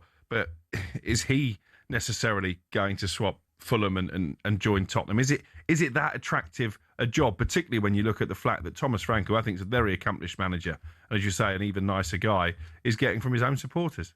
Enzo Maresca's free. Exactly. Yeah, but there you go. Enzo Maresca is free, but he doesn't take the Tottenham job, does he? With the greatest will in the world. Usually ex-Chelsea managers do. I'm not sure he would. I just think whoever came in next, it would be 4 months to get the new manager bounce. Everyone would be like, this is what we've been waiting for. As soon as the results dip, Tottenham fans back like on their case and we start all over again. I think you've got to, at some point, you've got to say, right, we're going to stick with this guy, like Arsenal did with Arteta. You know, there was calls for him to go. And yes, this has been really poor, but give him a chance to get his players in before we crucify the guy. But also, Kate, the key thing is to get the structure above him right. Isn't it? You know, this idea of they brought back Paratici and then he's going to go again, or he might stay. And then you've got Rebecca Cappelhorn who's leaving because she's going off to different projects. The fact is there's been too much disruption at the boardroom level and not enough focus on recruitment over the long term to invest in the kind of playing talent that you need to order to elevate the squad to a level that it compete in the top half of the table. At the moment, it cannot do that. So actually, Thomas Frank is on a hiding to nothing. So is whoever walks in the door after him if they were to change him now, because the truth is the structures above him are just not in place for sporting success. That is something that ENIC said they're going to prioritise. That is what they've got to get right first. Kate, thank you very much. Happy New Year to you. I know you wish a very salty new year to the Crookmeister as well. 03717 2233 44. Ian is a Tottenham fan. He joins us now. Hi, Ian. Hi, Happy New Year to you guys. I'm going to repeat what your previous caller said, basically. I've been following Spurs for 50 years for my sins, and I think there are two problems. A, we've never replaced the likes of Gascoigne, Bale, Modric, and carrying on from there, Kane and Son. We haven't got any £100 million players, and they make the difference. They're enough to swing a game one way or the other. And that's my What does that tell you? And last night, I watched the darts rather than Tottenham. That shows you how bad it is. So did Jamie O'Hara, by the way. He turned over to put the darts on. He couldn't face it anymore. But you know what? You're absolutely spot on. You're spot on. And you look at that Tottenham squad with the greatest will in the world, apart from Mickey van der Ven, how many of those Tottenham players, if they were to be made available for transfer in this window, would be snapped up by Manchester City, by Arsenal, by Liverpool, even by Manchester United? Yeah. They are a squad lacking in top-class talent. It's all very well and good. The owners saying they want to prioritise sporting success, therefore they're saying that sporting success has been in short supply. You have to give the managers the tools to make that happen. And I'm like a broken record here. The missed opportunity for Tottenham when they were on the precipice of becoming a truly big club, not just in the Premier League, but in Europe, was after the Champions League final, when they didn't back Mauricio Pochettino, when they went all those transfer windows in a row without signing a single player. And Crook, you're absolutely right in that sporting success has been in short supply. But Tottenham Hotspur Spur fans know that and have felt that up until the Europa League final. So there was another juncture there where you could go on and think to yourself, hold on, we can build. We've got Champions League money coming in. We should have invested better in the summer and knocked this squad on to the next level. But nobody wanted to go there. Do that. Nobody wanted to go there. You know, they tried for Brian Mbeumo. He wanted to go to Manchester United. We've talked about this. There's a reason for that, right? So the reason is that historically, Tottenham Hotspur are a selling club, but they make it very difficult to sell their best assets. How difficult was it for Berbatov to get out of the club? How difficult was it for Modric to get out of the club? How difficult was it for Bale to get out of the club? How difficult was it for Kane to get out of the club? Because you make it difficult for those very, very good players to go on to the next level, it means that you have a real struggle attracting talent at the mid-level that might be on their way up. So you can't take someone who is on the verge of becoming a really big star, because actually they're not going to do 2 or 3 years with you, because you're going to make it impossible for them to go to Real Madrid, Manchester City, Liverpool, or Manchester United or whatever in the future, because they make it too difficult.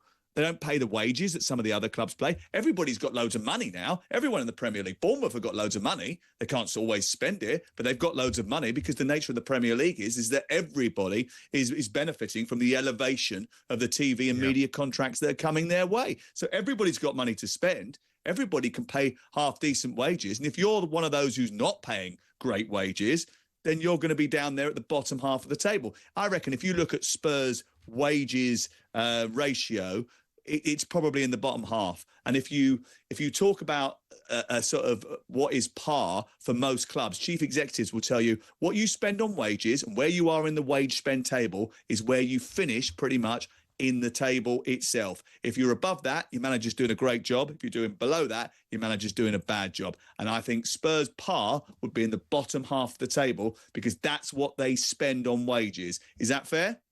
Yeah, absolutely. And again, you take Antoine Semenyo into account. Now, listen, in terms of sporting success, you're not going to pick Tottenham over Manchester City, but I would also hedge my bets that he's getting a lot more money at Manchester City than he would have done by going to Tottenham.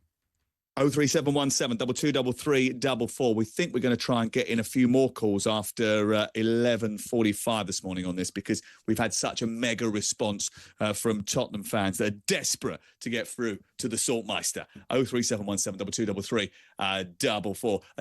You're being quite nice actually today to Tottenham fans. You're sort of blaming the hierarchy. So I've always blamed the hierarchy, but I do think some Tottenham fans have got delusions of grandeur when they look at where they actually are in the food chain. You've ruined it.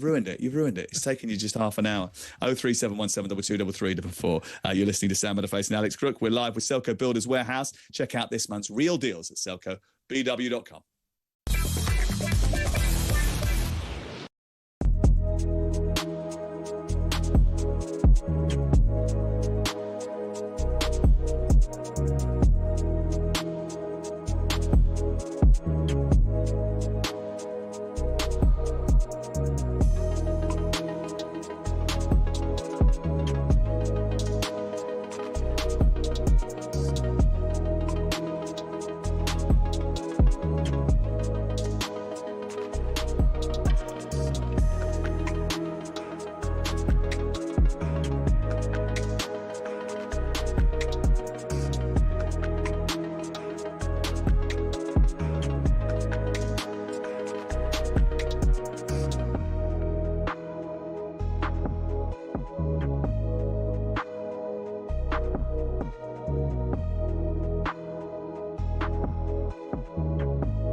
We know sport is full of money, and when it comes to exhibition matches, it is the cash involved that gets them off the ground.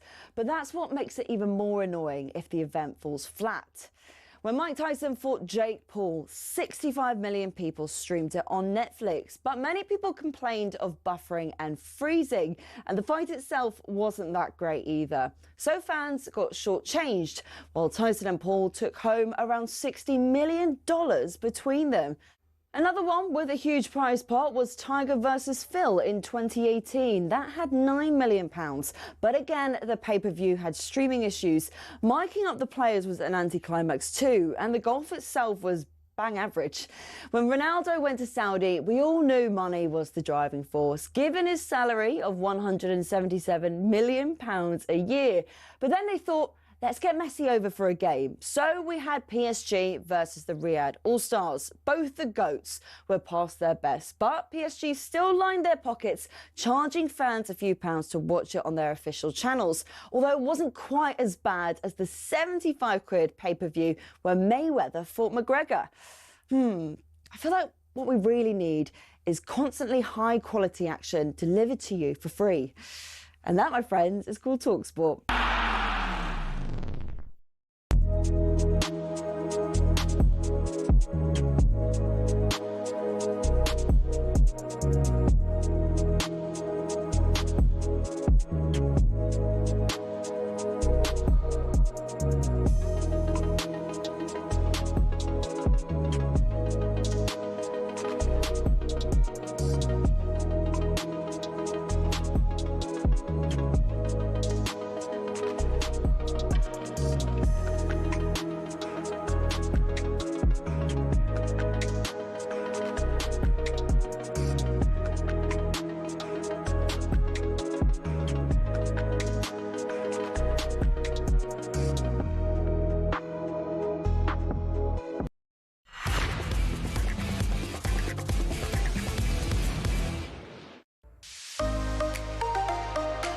It's talkSPORT with Sam Matterface and Alex Crook. We're here right the way through until 1 o'clock, and we've got two big games for you this weekend live on talkSPORT from the Premier League. Both start 11 o'clock our coverage live on talkSPORT. We've got a huge day involving Aston Villa and Nottingham Forest on Saturday. Sunday, Leeds against Manchester United, both those games live on talkSPORT. And it's just worth marking your card next week.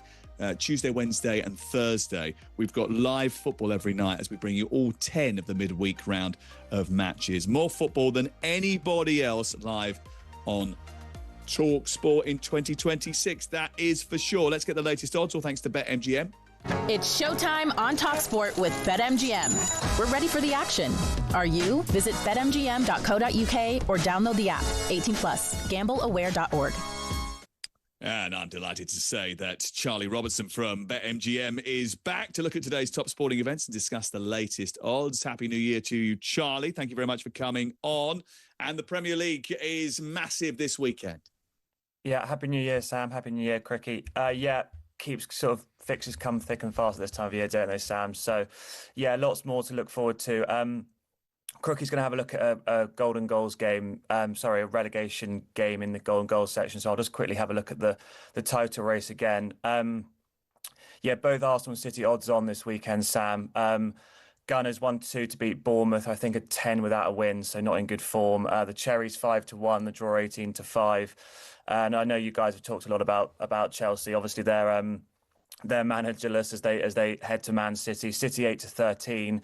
Chelsea 4-1 and the draw 7-2. Gents, given sort of Arsenal's form, I think you'd probably imagine they would get past Bournemouth. I think as Crookie mentioned a couple of days ago, it's just one loss in something like for ages, isn't it? I think it was that Villa game. So, yeah, you fancy them to get past Bournemouth. And I suppose, as I asked you a couple of days ago, guys, is the Chelsea game simply a must-win for City now, given they dropped points against Sunderland?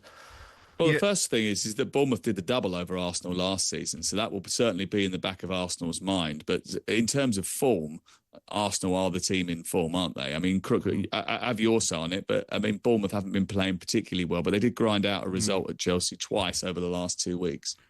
I thought they were much improved against Chelsea, particularly in the first half. They still obviously got a lot of injuries. I think they're looking themselves to strengthen in this window, but yeah, it's hard to back against Arsenal. I think the Semenyo situation is a fascinating one because we reported last night that there's an agreement in principle between the two clubs now, Manchester City and Bournemouth, just really the paperwork to be completed. Now, you'd think that would mean he wouldn't play in this game this weekend to not risk injury and maybe jeopardise the move. But actually, if you're Pep Guardiola, Bournemouth's best chance of taking points of Arsenal is Antoine Semenyo. So he may well be encouraging his potential new signing to play in this game. Well, what's not going to happen is what you hoped was going to happen, which is that he was going to play for Bournemouth and Manchester City in the same week against Chelsea. And I said to you, it will not happen because there's no way they'll register him in the next 20 minutes. By the way, they have to do that. And if they're going to play him this weekend, but that's not going to happen. But Manchester City unbeaten in 8 Premier League games against Chelsea. City have won the last 8. They probably will be expected to get all 3 points against a Chelsea team that are going to be apparently run by Callum McFarlane this weekend, the under-21s coach. Yeah, I mean, it's hard to know what sort of effect it will have on the players, doesn't it, Sam? I mean, I think one of the Chelsea fans said earlier they actually weren't in bad form, Chelsea, before sort of a few weeks ago, were they? So it's a hard one to call, but I think given City are at home and all the sort of stuff that's going around Chelsea, I think you'd have to fancy City to get the win. I think they probably need a win as well, just after what happened to Sunderland. Although I didn't watch the game, apparently they did play quite well. So, you'd fancy City to get the job done there, I think. Were you on the darts as well, like Thomas Frank? Like Jamie O'Hara? I wasn't. No, I wasn't. I was. You were at a wedding, weren't you? You were recovering from your wedding. And I rather watched the Liverpool game, Sam, and pretty much fell asleep. It was so bad. So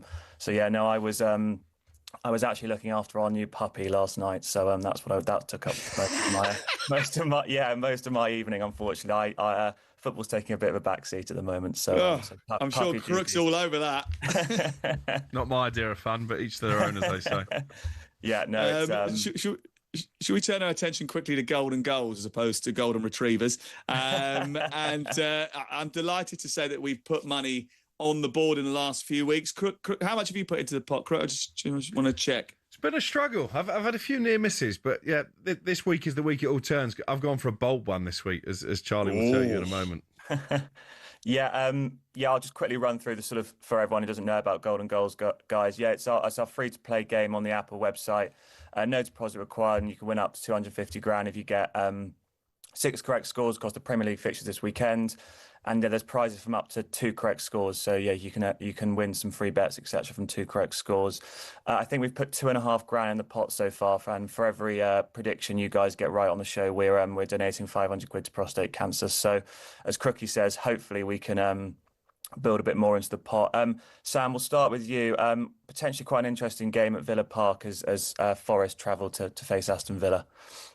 Yeah, Villa have won 10 in a row at home in the Premier League and beyond. They're unbeaten in 6 against Nottingham Forest. I thought they looked a little bit light in the game against Arsenal in the second half. Looked a little bit tired, brought some youngsters on. Unai Emery not happy about the fact that he's only got youngsters to lean on. I asked him about the possibility of adding in the transfer window, and he said, we've got these wonderful young players, which sort of was tantamount to a bit of sarcasm, I think. So they do get Matt Cash back. They do get Boubacar Kamara back. They might have lost Amadou Onana for this game, and his physicality was important in that first half. They did okay at Arsenal until half-time. It unravelled in the second half. I think they'll return to beat Nottingham Forest here. 2-1 I'm going to go for. Yeah, as you mentioned, Sam, Villa Park is one of the toughest places to go at the moment. I think, as you said, 6 unbeaten. I think it's actually 5 wins in a row against Forest at home for Villa. So, yeah, the recent form suggests this should be a Villa win. I actually thought, for those that fancy sort of odds-on shots, 8-11 about Villa could be quite a nice bet. But yeah, the 2-1 prediction you made there, Sam, is a 13-2 chance, which I think looks a fair bet. And then, Crookie, we'll go on to you. Yeah, as I mentioned, massive game at the bottom, West Ham versus Wolves. How do you see that one going, Crookie? As I said, I've gone for a bold one. Wolves yet to win a game all season, a new Premier League record for the most number of games, 19 now, without putting a win on the board. But they were the better team for a lot of the game against Manchester United on, was it Monday now? Tuesday? Can't remember. But either way, I think it was Tuesday. You lose track at this time of year. But they were decent against Liverpool as well, and Arsenal away from home. West Ham in no form at all themselves. I've gone for Wolves to finally get that first 3-pointer, 2-1 to the home team. Yeah, as you meant. Yeah, I think I actually agree with you. I said I've watched Wolves a couple of times. They have been a lot better. I think they were pretty unlucky against Arsenal and Liverpool not to get something out of those games. And they've actually won 5 of their last 7 at home against West Ham. And given these two sides have only kept 1 clean sheet between them this season, you've got to think there'll also be some goals. So yeah, I can 100% see that pick, Crookie, and that's a 15-2 chance, which yeah, again looks a fairly solid pick. Okay, interesting. PDC World Darts gets closer to its conclusion this weekend. Luke Littler, obviously the out-and-out favourite, and that's only been enhanced by the removal of Luke Humphries. Yeah, exactly, Sam. I think Littler sort of took a bit of time to get going last night, but then, yeah, cruised past his opponent. We were winning 5-0. He was really impressive. He's just 1-10 to beat Ryan Searle tonight. Searle 6-1. I think it would be one of the biggest shocks in semi-final history if Littler didn't get through this one. You're not going to get rich backing Littler to win, but I did think the 7-2 about Littler hitting a 170 could be of interest. He did that last night, and he had a few new misses as well on that one, so that could be of interest. The much more exciting game probably will be the second one, Sam. Gene Van Veen, who's actually booked his place in the BetMGM Premier League lineup for next season, which is great. He takes on Gary Anderson. As you mentioned, took out Luke Humphries last night, 105 average, really, really impressive. He's 1-2 to beat Anderson. Anderson's 13-8. If Van Veen can do what he did last night, I don't think I have a little bit too much for the Scot, but. If you want a nice bet in that one, Sam, Van Veen to hit the most 180s and to win the match is 13-10, which looks a nice bet. But it could be, it should be Van Veen v Littler in the final. Littler would be a short price, but Van Veen is playing really well, so that could be a really exciting final if those two get there. Looking forward to that. Looking forward to seeing him on the Premier League circuit as well with BetMGM. Thank you very much, Charlie. Appreciate it. That's all thanks to BetMGM 18+. BeGambleAware.org and visit betmgm.co.uk if you want to find out the latest odds. It's showtime on talkSPORT with BetMGM. Keep things golden with responsible play at betmgm.co.uk. 18+. GambleAware.org. One texter says, Spurs fans, be careful what you wish for. You won a European trophy last season. New manager in Frank this season, and you want him out already. Frank is a proven manager in the Premier League. Look at West Ham with David Moyes. Be very careful. Give Frank time, not just 6 months. 03717223344. More Spurs callers next.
This is talkSPORT. It's Sam Matterface, Alex Crook, and we're with Circuit Builders Warehouse. It's where the trade go. We're talking about Tottenham Hotspur. We're revisiting this because we've had so many calls, including Greg and Jason and Marcus, who's up next. We're going to try and rattle through as many as we can as possible here. So, Marcus, you're through to Sam Matterface and Alex Crook. What do you want to say? We'll try and crack on through these calls as quick as possible. So, tell us what you think. I'll be very quick then. It's going to be a normal rant. Happy New Year, first and foremost. Right, Happy New Year to you as well. And I hope it's a better year for Spurs, although 2025 saw you win a trophy, so it's not all bad. Yeah, it was terrible 2025. The worst league performance in over 20-odd years, only better than the relegated three teams. And we only won a cup because the team we played was worse than, well, not as bad as us, basically. Right? So that's the first rant. The second rant goes, so we can sell our top scorer, whose goals kept us in the league last year and won us a trophy. Yeah. So we go and sell him. Right, we deem him less worthy than having Odibert, Tell, Richarlison, a whole heap of other deadwoods that we've got wearing a Tottenham shirt. And there's all these pundits wondering why we're booing Tottenham, we're angry with Tottenham. Like most Tottenham fans, I would imagine I'm like this. We don't like the style of play. We don't know what Frank's doing, but we know we can't sack him because we've been there before. Don't like the manager. We want a new manager. We've had the best in Jose and Conte. Got rid of them. Right, we've had Nuno. Didn't give him a chance. So I'm from the school of, I don't like what he's doing. I don't think he knows what he's doing. But we've got to do as Arsenal did, stick with the manager. We've got to go through some really bad times before we get to some good times. That's all I can say. So okay, Marcus, thank you. Yeah. Marcus, thank you very much. We appreciate that. 03717222344. I actually think a lot of the media are with the Tottenham fans and understand the frustration of the Tottenham fans. I certainly do, because I spent a lot of time covering Tottenham over the last few years because the fact is that they've gone through such a bad time since 2019. The home form's been so turgid, it's been so difficult to watch that, they just need a little bit of something to get them engaged with a football club. Greg is on the line. Hello, Greg. Hiya. Nice to talk to you both. Lovely to talk to you as well. What do you want to say about Tottenham? Yep. Go for it.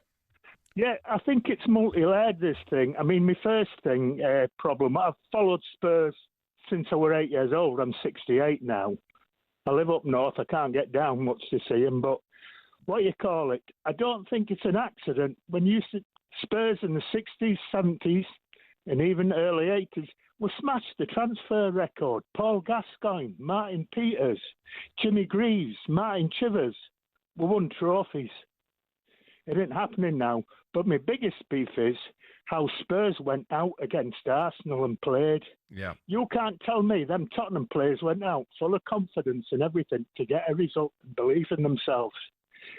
Thomas Frank must have made them feel we're second best for this. And I think, to be honest, the aftermath of that game were how we played at Nottingham Forest as well. He's not instilling confidence in everything. I don't want him sacked at the moment, but he's got to change quick. Nobody can defend how we played against Arsenal. I was at that game, and actually I was quite critical of Tottenham on air and Thomas Frank in particular, because you're right, the setup was very negative. And I remember saying to Perry Groves, as soon as Arsenal scored, well, this game is done. There's no way that Spurs have the belief or the capability to get back into it, and that's exactly how it transpired. No, they didn't have the belief when they went out. I mean, it was just really unforgivable. I'd just like to say one other thing, about all this lot. Conte, he came in for a lot of stick and everything, but every single word he said is true.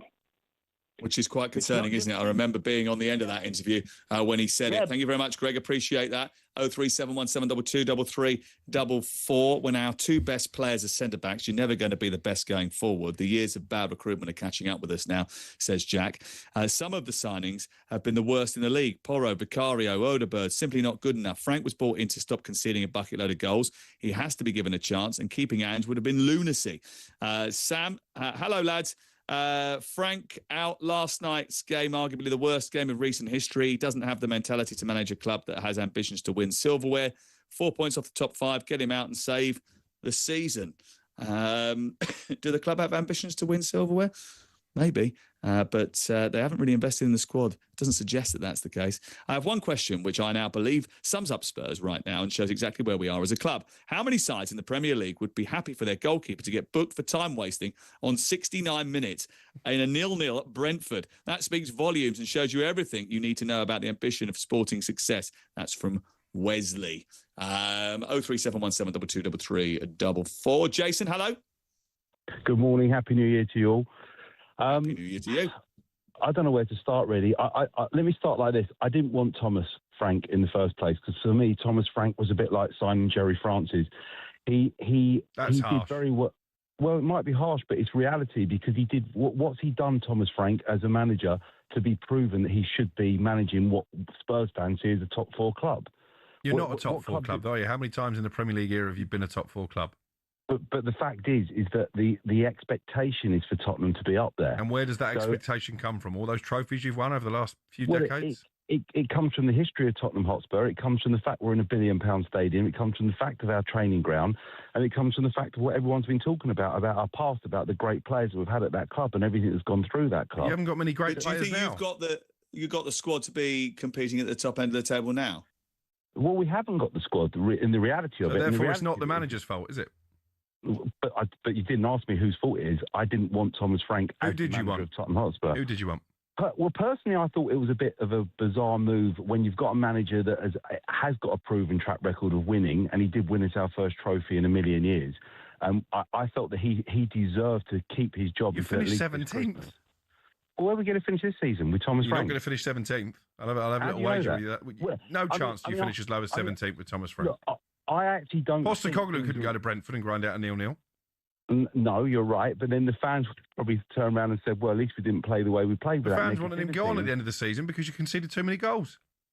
But the negativity of the way we're playing to horrendous. But having said that, I called up to actually say I don't think things are quite as bad as the fans think that they are. Because if you look at the league table, and once we get a few of our injured players back, which I think is not too far away, and we have got some incredibly talented players that can't currently play for us. I mean, I think we hugely missed Bergvall last night. I think it really showed how important that guy is to the team. Obviously, Maddison's situation is huge, and Kulu's is a massive loss. So we do have players in that team that can't play at the moment due to injury. So what do? You go out and spend 100 million on a player on the same type of player we've already got, but you want to buy him because we've got too many injuries at the moment? With all due respect, I don't think any of the players that are out are worth 100 million quid. And that's not disrespect to any of the players that you've mentioned, but I just don't think they're worth 100 million quid. Am I wrong there, Crook? Absolutely not. And again, I go back to my earlier point. Apart from Van der Ven, none of these Tottenham players get taken by one of the clubs who actually finish regularly in the top 4. Okay, Jason, thank you very much. Okay. Go on.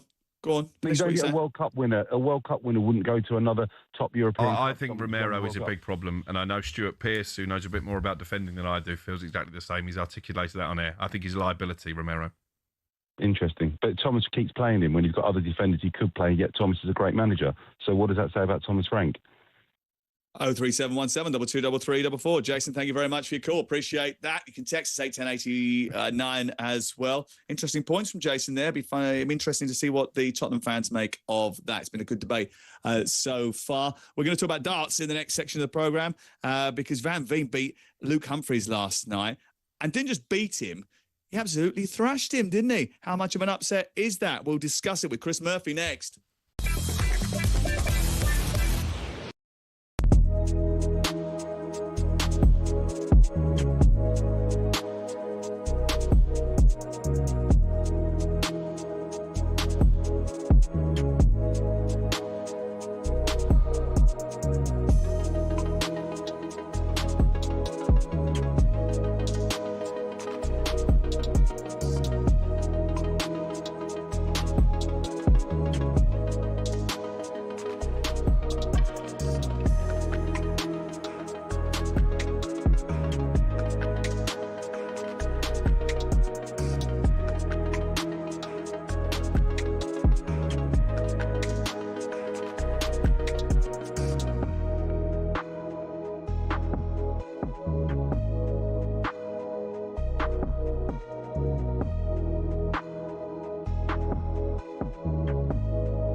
Would you give up the chance to play for your country to become a global star of your sport and earn big money doing it?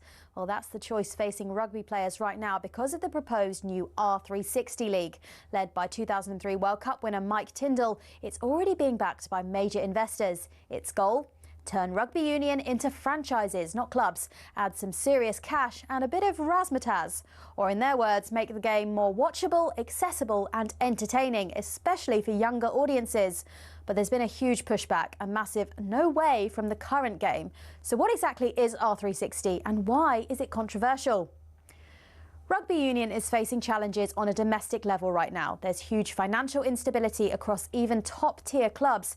The English game has seen leading clubs like Wasps, London Irish and Worcester go out of business in the top flight. The Welsh provincial game is in total disarray too. R360 says they would remove what are easily some clubs' biggest expenses, i.e. the big stars, and therefore make more of them profitable. So the plan is to inject a new lease of life into the sport. But how exactly? Top stars of the men and women's game playing for a franchise-based league with fixtures in cities like London, Miami, Tokyo and Lisbon. Each city would host a tournament featuring all the franchises during a short 3-month season. And though no players have officially confirmed, reports suggest around 200 have signed pre-contracts, some worth up to 750 grand. And if that's the pre-contract, you can imagine where the full wages will get to. Problem is, the rest of rugby says no. In fact, no way. The national unions from England, Scotland, Ireland, France, Italy, South Africa, New Zealand and Australia have declared any player joining R360 will be banned from test selection. World Rugby's also not approved the league. Many fear it echoes football's failed European Super League, a top-down, money-driven idea that could damage the sport's traditions. So is it dead already? Well, rugby union is at a crossroads. Some may be against it, but we know others are being swayed by the cash. So will everything work itself out? Or after the European Super League and Live Golf, have we got sport's next big scandal on our hands?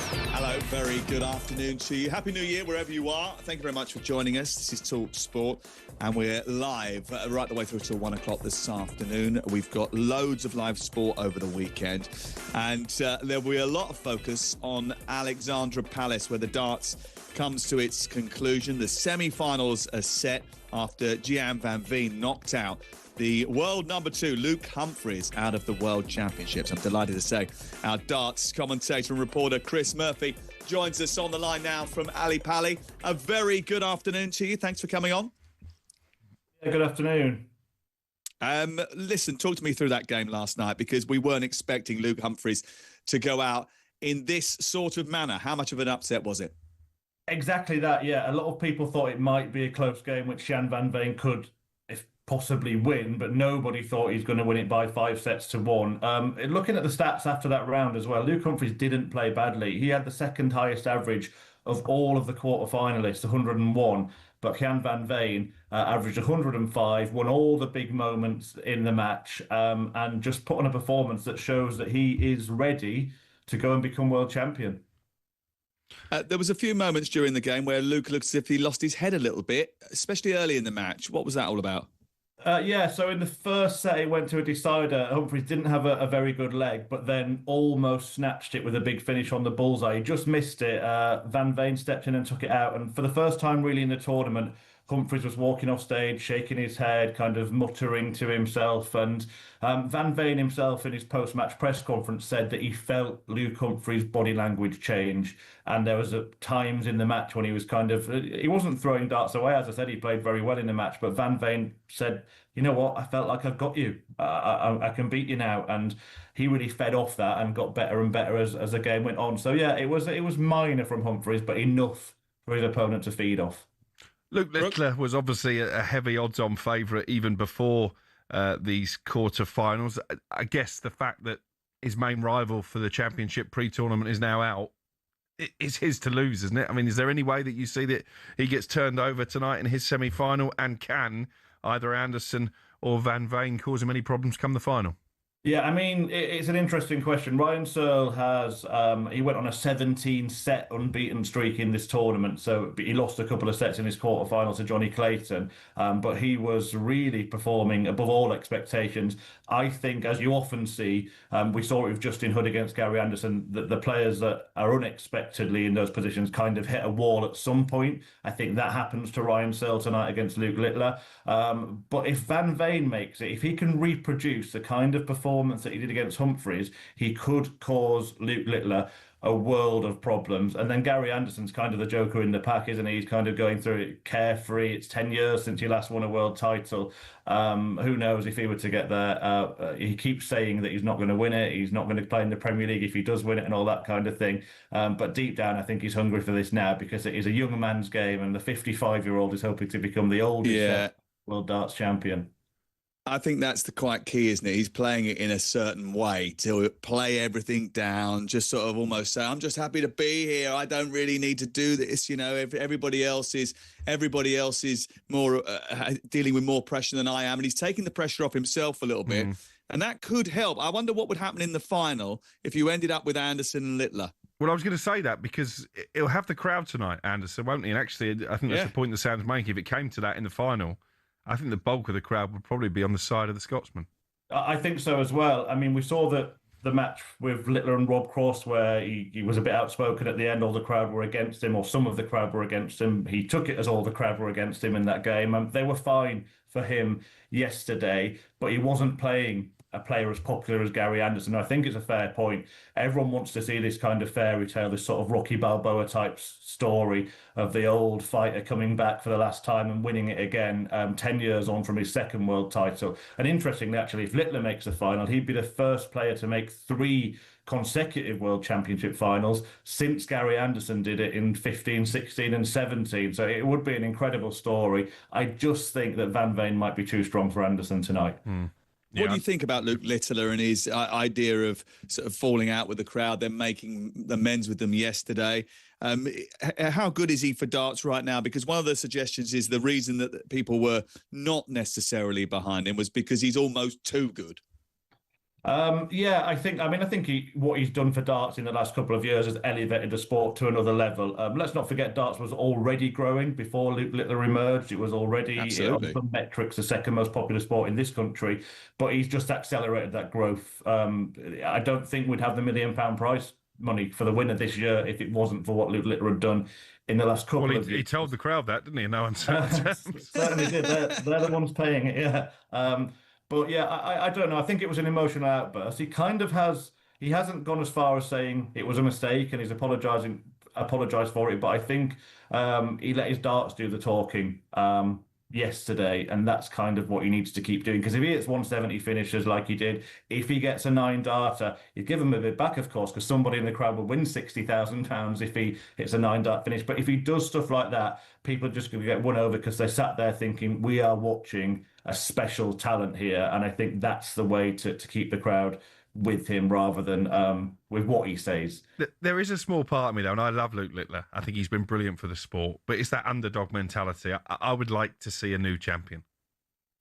Yeah, and I think a lot of people would. And it's interesting that Jan van Veen has emerged with that performance in specifically last night. But earlier in the tournament, he had 108 average. He arguably is performing better than Luke Littler in this tournament. So if he can meet him in the final, and if you look at the career paths as well, we have a World Youth Championship final, which takes place about a month before the World final. Van Veen has won that the last 2 years, and he's been in it the last 3 years, Littler being the player to beat him 3 years ago. So if you use that as a guide as to who might be coming through, I don't think there'll be any fear from Jan Van Veen with regard to Luke Littler. So I think we could get a classic final there. I just don't know if getting to the World Final, being the first £1 million winner, is going to be too big a hurdle for Van Veen to get over when Littler's already been in that final twice in the last 2 years. What's fascinating is the fact that we've had a bigger tournament this time around. You talked about the prize money, but it is overall a bigger tournament because the number of players that have taken part in it. Has it been a successful couple of weeks at Ali Pali? Has it been another step forward in terms of darts' development over the last couple of weeks?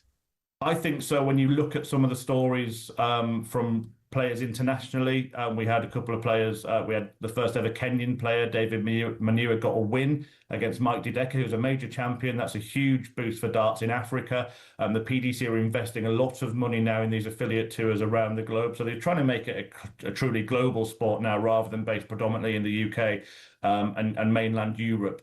And I think that the opportunities for those players are there. I also think the last few years, the big seeded players have come in the second round. They all had to start in the first round this time, and it meant a shorter format. We lost a lot of them in the early rounds in the tournament. But what I do think it's shown, if you are going to beat a Littler or a Van Veen or anyone of that ilk, you've got to get them early, because once they get to this format where it's 5, 6, 7, they get in their groove, just run away. Yeah. Absolutely. Yeah, I we'll agree. Be watching it tonight. It's been a brilliant tournament. How would you compare the atmosphere at this tournament compared to previous years, because there have been more sessions? It's been that massive party atmosphere that we always expect. Our commentary position in the talkSPORT commentary box is right next to the stage, so we're right in the thick of it, and the party atmosphere has been there in every single session, certainly before Christmas. You tend to, or you have tended to in the past, get a sort of more focused crowd in the new year, and maybe that went in Littler's favour a little bit yesterday, so he didn't get the pantomime boos so much once the game started, because the sort of, as they use the word real, the phrase... The darts purists come out in force. Is it the darts purists or is it the corporate as it gets serious? Is that what you're saying? Is it gone all prawn sandwich? There's a section for the prawn sandwich brigade. Some of our talkSPORT colleagues have enjoyed that hospitality more than others as well. Why haven't we been invited, Crook? To be fair, I was invited by the agent of one of the players, but I've not managed to get there. Next year, hopefully. Oh dear, We're going to go to the Premier League, I think. There's going to be another couple of thousand in the crowd next year. They're moving it to the bigger hall in Ali Pali, so you're talking 5,500 people there a session. So it'll be interesting to see how that affects the atmosphere. Are we going to get a massive sort of party atmosphere, or will we get more of those international fans that, like the German fans were the ones that were potentially booing Luke Littler because he doesn't like playing over there. It happens to him over there. So it'll be interesting to see if the dynamic changes when the crowd almost doubles at Ali Pali next year. Chris, more importantly, it means there'll be more tickets and more opportunities for freebies for Crook and I to try and get along. And that's more important than anything else, as you well know. Chris, thank you very much. I'm sure you've had a night off at one point and got involved in the party atmosphere. Thank you very much for coming on and discussing it with us on talkSPORT. And the darts coverage continues over the next few days. Remember, the final is live on talkSPORT. Over on talkSPORT 2, got the semi-finals tonight. Just download our app. You can flick between the two stations, and the action is absolutely brilliant. By the way, listen, darts on the radio should not work, but it really, really does. You're listening to Matterface and Crook on talkSPORT with Selco Builders Warehouse. It's where the trade go. We're going to Morocco next to talk about AFCON, because they've finished the group stages and the round of 16 is about to start, and there's been some fascinating stories. We'll talk with Tony Afoki next. 100% engagement. Jim White and Simon Jordan on talkSPORT.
It's talkSPORT, it's Sam Matterface and it's Alex Crook, and the darts continues tonight. The football continues over the weekend as well. Loads of Premier League action, but also AFCON gets into full swing. The knockout stages start this weekend. Tony Afoki is one of talkSPORT's finest, and he is already in Morocco. Hi, Tony. Hey, Sam. How are you? Nice to see you, fella. The group stage of the tournament made some headlines. Tell us what the biggest stories were from the group stages now they've come to an end. I would say in regards to all AFCONs, normally there's always a massive story. Last year we had Ivory Coast sacking their manager midway on the way to winning the tournament. I'll tell you one of the big ones, this one has come out recently, is about Gabon. Gabon have actually come out, and the government came out on a national TV statement and just said, you know what, we're cancelling all football operations. They sacked all the coaching staff, and after that they said Pierre-Emerick Aubameyang and their captain Bruno Eke-Manga, they said, yeah, don't expect to be called up anytime soon. Now, officially, governments can't do this, but the fact that they did this on a national TV and on a national statement and this became an actual story is just surprising. I think Gabon were just so disappointed in the way that they lost all 3 games. Now, Gabon are not a country that expected to go far in AFCON, but I did not expect Gabon to lose all 3 games. This was a side that were very close to qualifying for the World Cup and have the likes of Pierre-Emerick Aubameyang, Mario Lemina, who you all know well from his time at Southampton or maybe Juventus as well. So the fact that Gabon did that after losing all 3 games was just quite hilarious. But I would say that's the biggest story from the group stage. Other than that, I would say most teams got through quite well. There wasn't really any mishaps or any surprises, which we're normally used to at an AFCON. What about the Premier League players, Tony? Who's caught the eye from the players who've come over from England? I know Mo Salah scored a penalty, isn't he, to help Egypt en route to the knockout stages? Yeah, Mo Salah's looks really good. I'd say Alex Iwobi, Calvin Bassey have looked really good for Nigeria as well.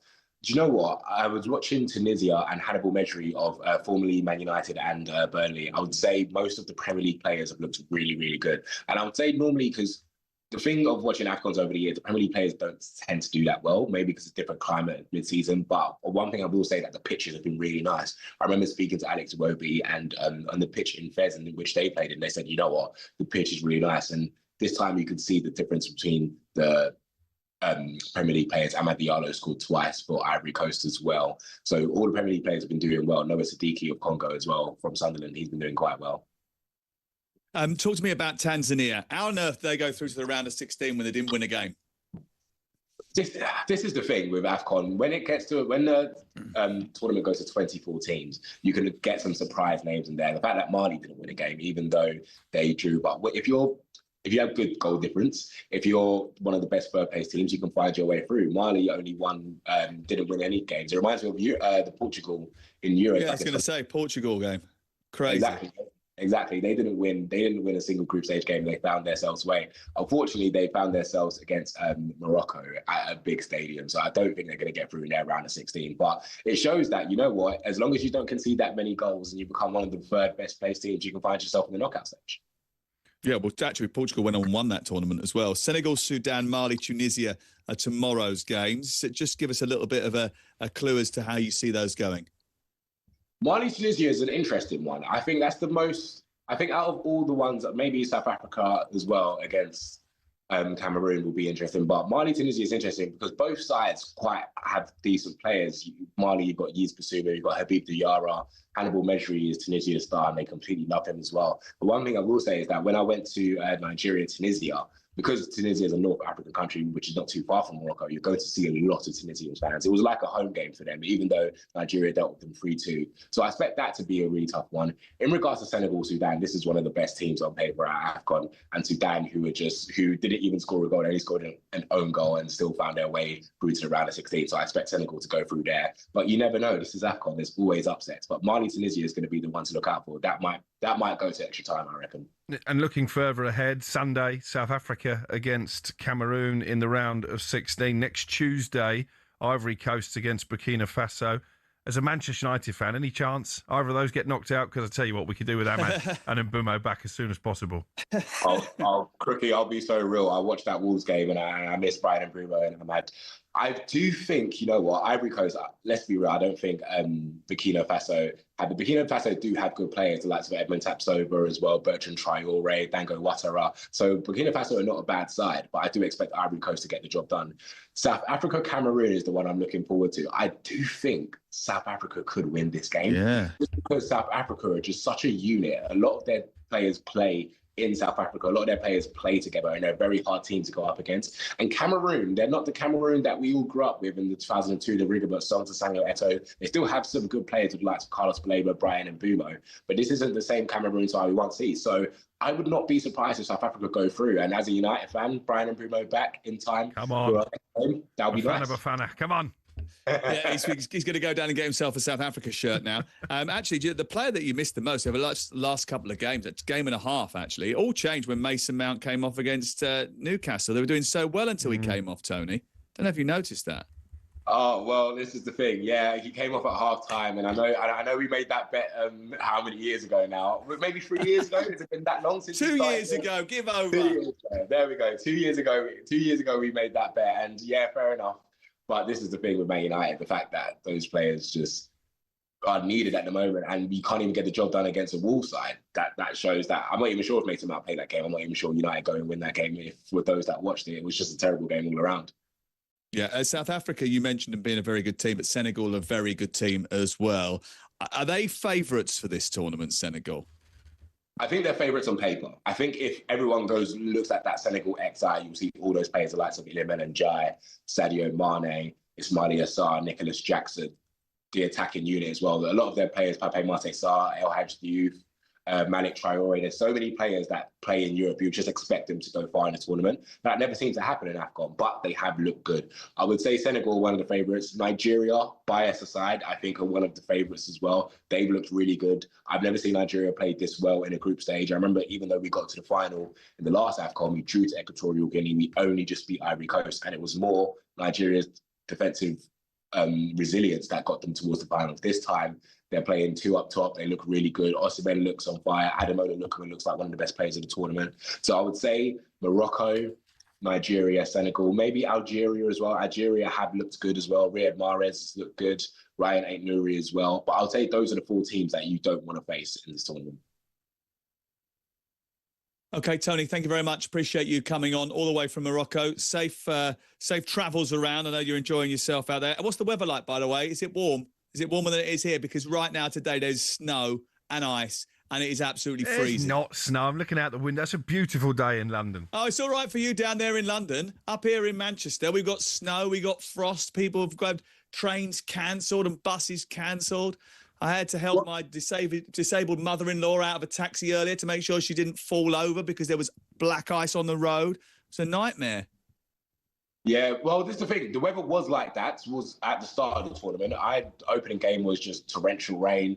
Where I'm staying in Fez is only an hour away from a city called Irfan, which had snow, which I never knew that it snowed in Morocco. So the weather's getting better now. It's not great. It's not like it was in the Ivory Coast where it was 30 degrees in January. But right now it's got this sunny skies and it's like 18 degrees. So it's not too bad, but it's still a bit windy as well. So did you say you're near Fez? Yeah, I'm in Fez at the moment, yeah. Well, you've got to get one of those hats for Crook. Yeah, a pheasant. I can imagine. You'd have to get a big one. You know he'd look great in one of those. He'd be fantastic. Tony, lovely to see you, fella, and hopefully we'll catch up with you soon. That's Tony Afoki. Just keeping an eye on the AFCON for us here at talkSPORT. One of our producers, a terrific guy, and delighted to have him on talking about AFCON. When we come back, we'll be previewing all of the weekend's football in the EFL and the Premier League, but also looking into the Crookmeisters transfer notebook.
We know sport is full of money, and when it comes to exhibition matches, it is the cash involved that gets them off the ground. But that's what makes it even more annoying if the event falls flat. When Mike Tyson fought Jake Paul, 65 million people streamed it on Netflix, but many people complained of buffering and freezing, and the fight itself wasn't that great either. So fans got shortchanged, while Tyson and Paul took home around $60 million between them. Another one with a huge prize pot was Tiger versus Phil in 2018. That had £9 million. But again, the pay-per-view had streaming issues. Miking up the players was an anticlimax too, and the golf itself was bang average. When Ronaldo went to Saudi, we all knew money was the driving force, given his salary of £177 million a year. But then they thought, let's get Messi over for a game. So we had PSG versus the Riyadh All-Stars. Both the GOATs were past their best, but PSG still lined their pockets, charging fans a few pounds to watch it on their official channels. Although it wasn't quite as bad as the 75 quid pay-per-view where Mayweather fought McGregor. I feel like what we really need is constantly high-quality action delivered to you for free. And that, my friends, is called talkSPORT.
It's talkSPORT, it's Sam Matterface and it's Alex Crook, and we're here till 1 o'clock this afternoon, and it is time for this. Transfer window update on talkSPORT with Intuit QuickBooks. Tackle your self-assessment with Intuit QuickBooks. Search QuickBooks to find out more. Right, OK, it's time to have a look at the latest news on the transfer window, and West Ham United have been active. It's striker time.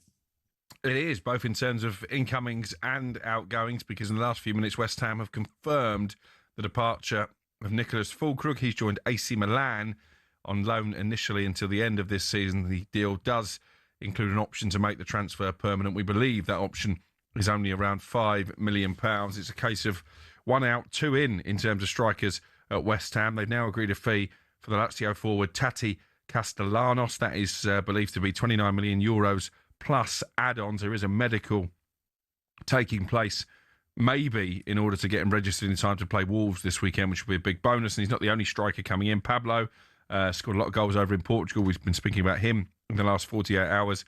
He's coming in as well in a deal worth €24 million all in with the add-ons. And keep an eye on Adama Traore. I know he came off the bench for Fulham yesterday, but West Ham seem very confident of getting that deal done.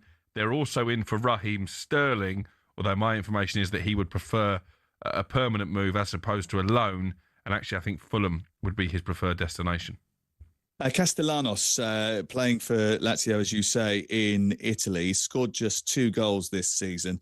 And he missed quite a chunk of the sort of autumn-winter period with a hamstring injury. So you do hope that they've done their research on this.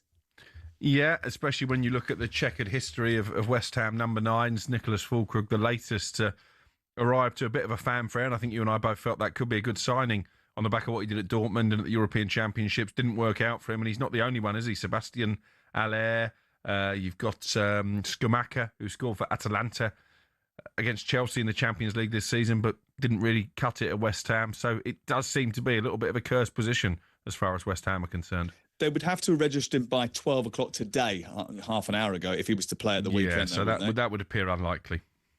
Yeah. Okay, what else you got for us? Brennan Johnson's going to complete his move, is he, to Crystal Palace? And we actually heard from Tottenham fans bemoaning the fact that he was leaving, bearing in mind that he was their top scorer last year. And players as well. Very popular figure. We understand it from within the Tottenham dressing room. Scored a lot of goals last season. Big part in that Champions League. Well, the game that took them into the Champions League, that Europa League final in Bilbao. You can only think that Tottenham are planning a big money replacement, because that's a lot of goals to take out of a team who aren't scoring with regularity. Yeah, but that's not my information, to be honest with you. That they're not going to go and splash a huge amount of... Okay, they might do another mid-band player to come in, but they're not going to end up spending 70, 80 million quid, are they? I mean, unless you're going to get Semenyo, which they were trying to do and thought that they would have a small chance of doing, which they were prepared to go and spend the money on that. They're not going to spend that level of cash again. Who else are they going to bring in? Well, the player that they've been linked with, them and Manchester United, and I know certainly that the interest from United is genuine, is Jan Diamonde, who's having an excellent season with RB Leipzig. But we're told that the fee that they'll be looking for Leipzig to sell him is in the €100 million. That's a difficult deal, I think, to do in a January transfer window. So, yeah, I agree with you. But it's strange, isn't it? Brennan Johnson, I don't know if the fans have completely taken him to their heart, and Thomas Frank has just shown a reluctance to use him. Yes, he really has. 16 appearances for RB Leipzig in the Cup and in the Bundesliga this season. And Jan Diamonde has scored 7 goals, come up with 4 assists. He plays off the left, really, more than anything else. And actually, with the introduction of Kudus, actually, that's an area that Tottenham Hotspur need some proper quality, because they've got a lot of players that like to play in from the left. Kolo Muani has been playing there. Odebear plays on that side. But in terms of top-level quality, Diamonde would be a big step up, and he's only 19 years of age. So if you're going to invest a lot of money, that's the kind of thing, a kind of deal that Tottenham Hotspur would find attractive. Again, I'm a little bit sceptical though. If you've got that much talent and you've got so many big clubs, not just in the Premier League but around Europe, who would be interested in signing you, are you going to go to Tottenham in this window? And again, that's not me beating Tottenham. I just think that'd be a difficult proposal for them to sell. Interesting one here. I'm going to try and get this stood up, Sam, but Mike McGrath at the Telegraph is reporting that Bournemouth have registered 37-year-old Fraser Forster with the FA for him to be involved in their squad against Arsenal this weekend. He hasn't had a club since leaving Tottenham in the summer. I do know, and I've mentioned this on air, that they're a little bit concerned about Georgi Petrovic's lack of form. They were looking for a new goalkeeper in this window. Have to say, I didn't think Fraser Forster would necessarily be the man to come in. Yeah, and then they got a backup goalkeeper already. And isn't Mark Travers still there? No, Mark Travers left. He's at Everton. Will Dennis is their number 2, but he's not played a game in the Premier League. So, listen, I don't think Fraser Forster will start against Arsenal, probably just coming in to provide a bit of experience.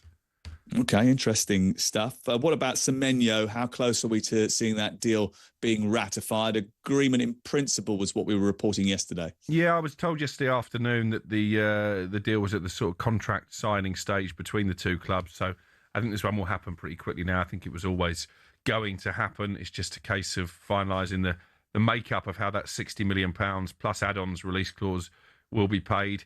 Interestingly, I was told actually that there was no stipulation in the contract for an instalments plan, that if someone was to trigger the £60 million, it would have to be paid up front. I know Manchester City have been negotiating around that, and it'll be interesting to see how Bournemouth use the money as well, because they were one of the clubs in for Brennan Johnson.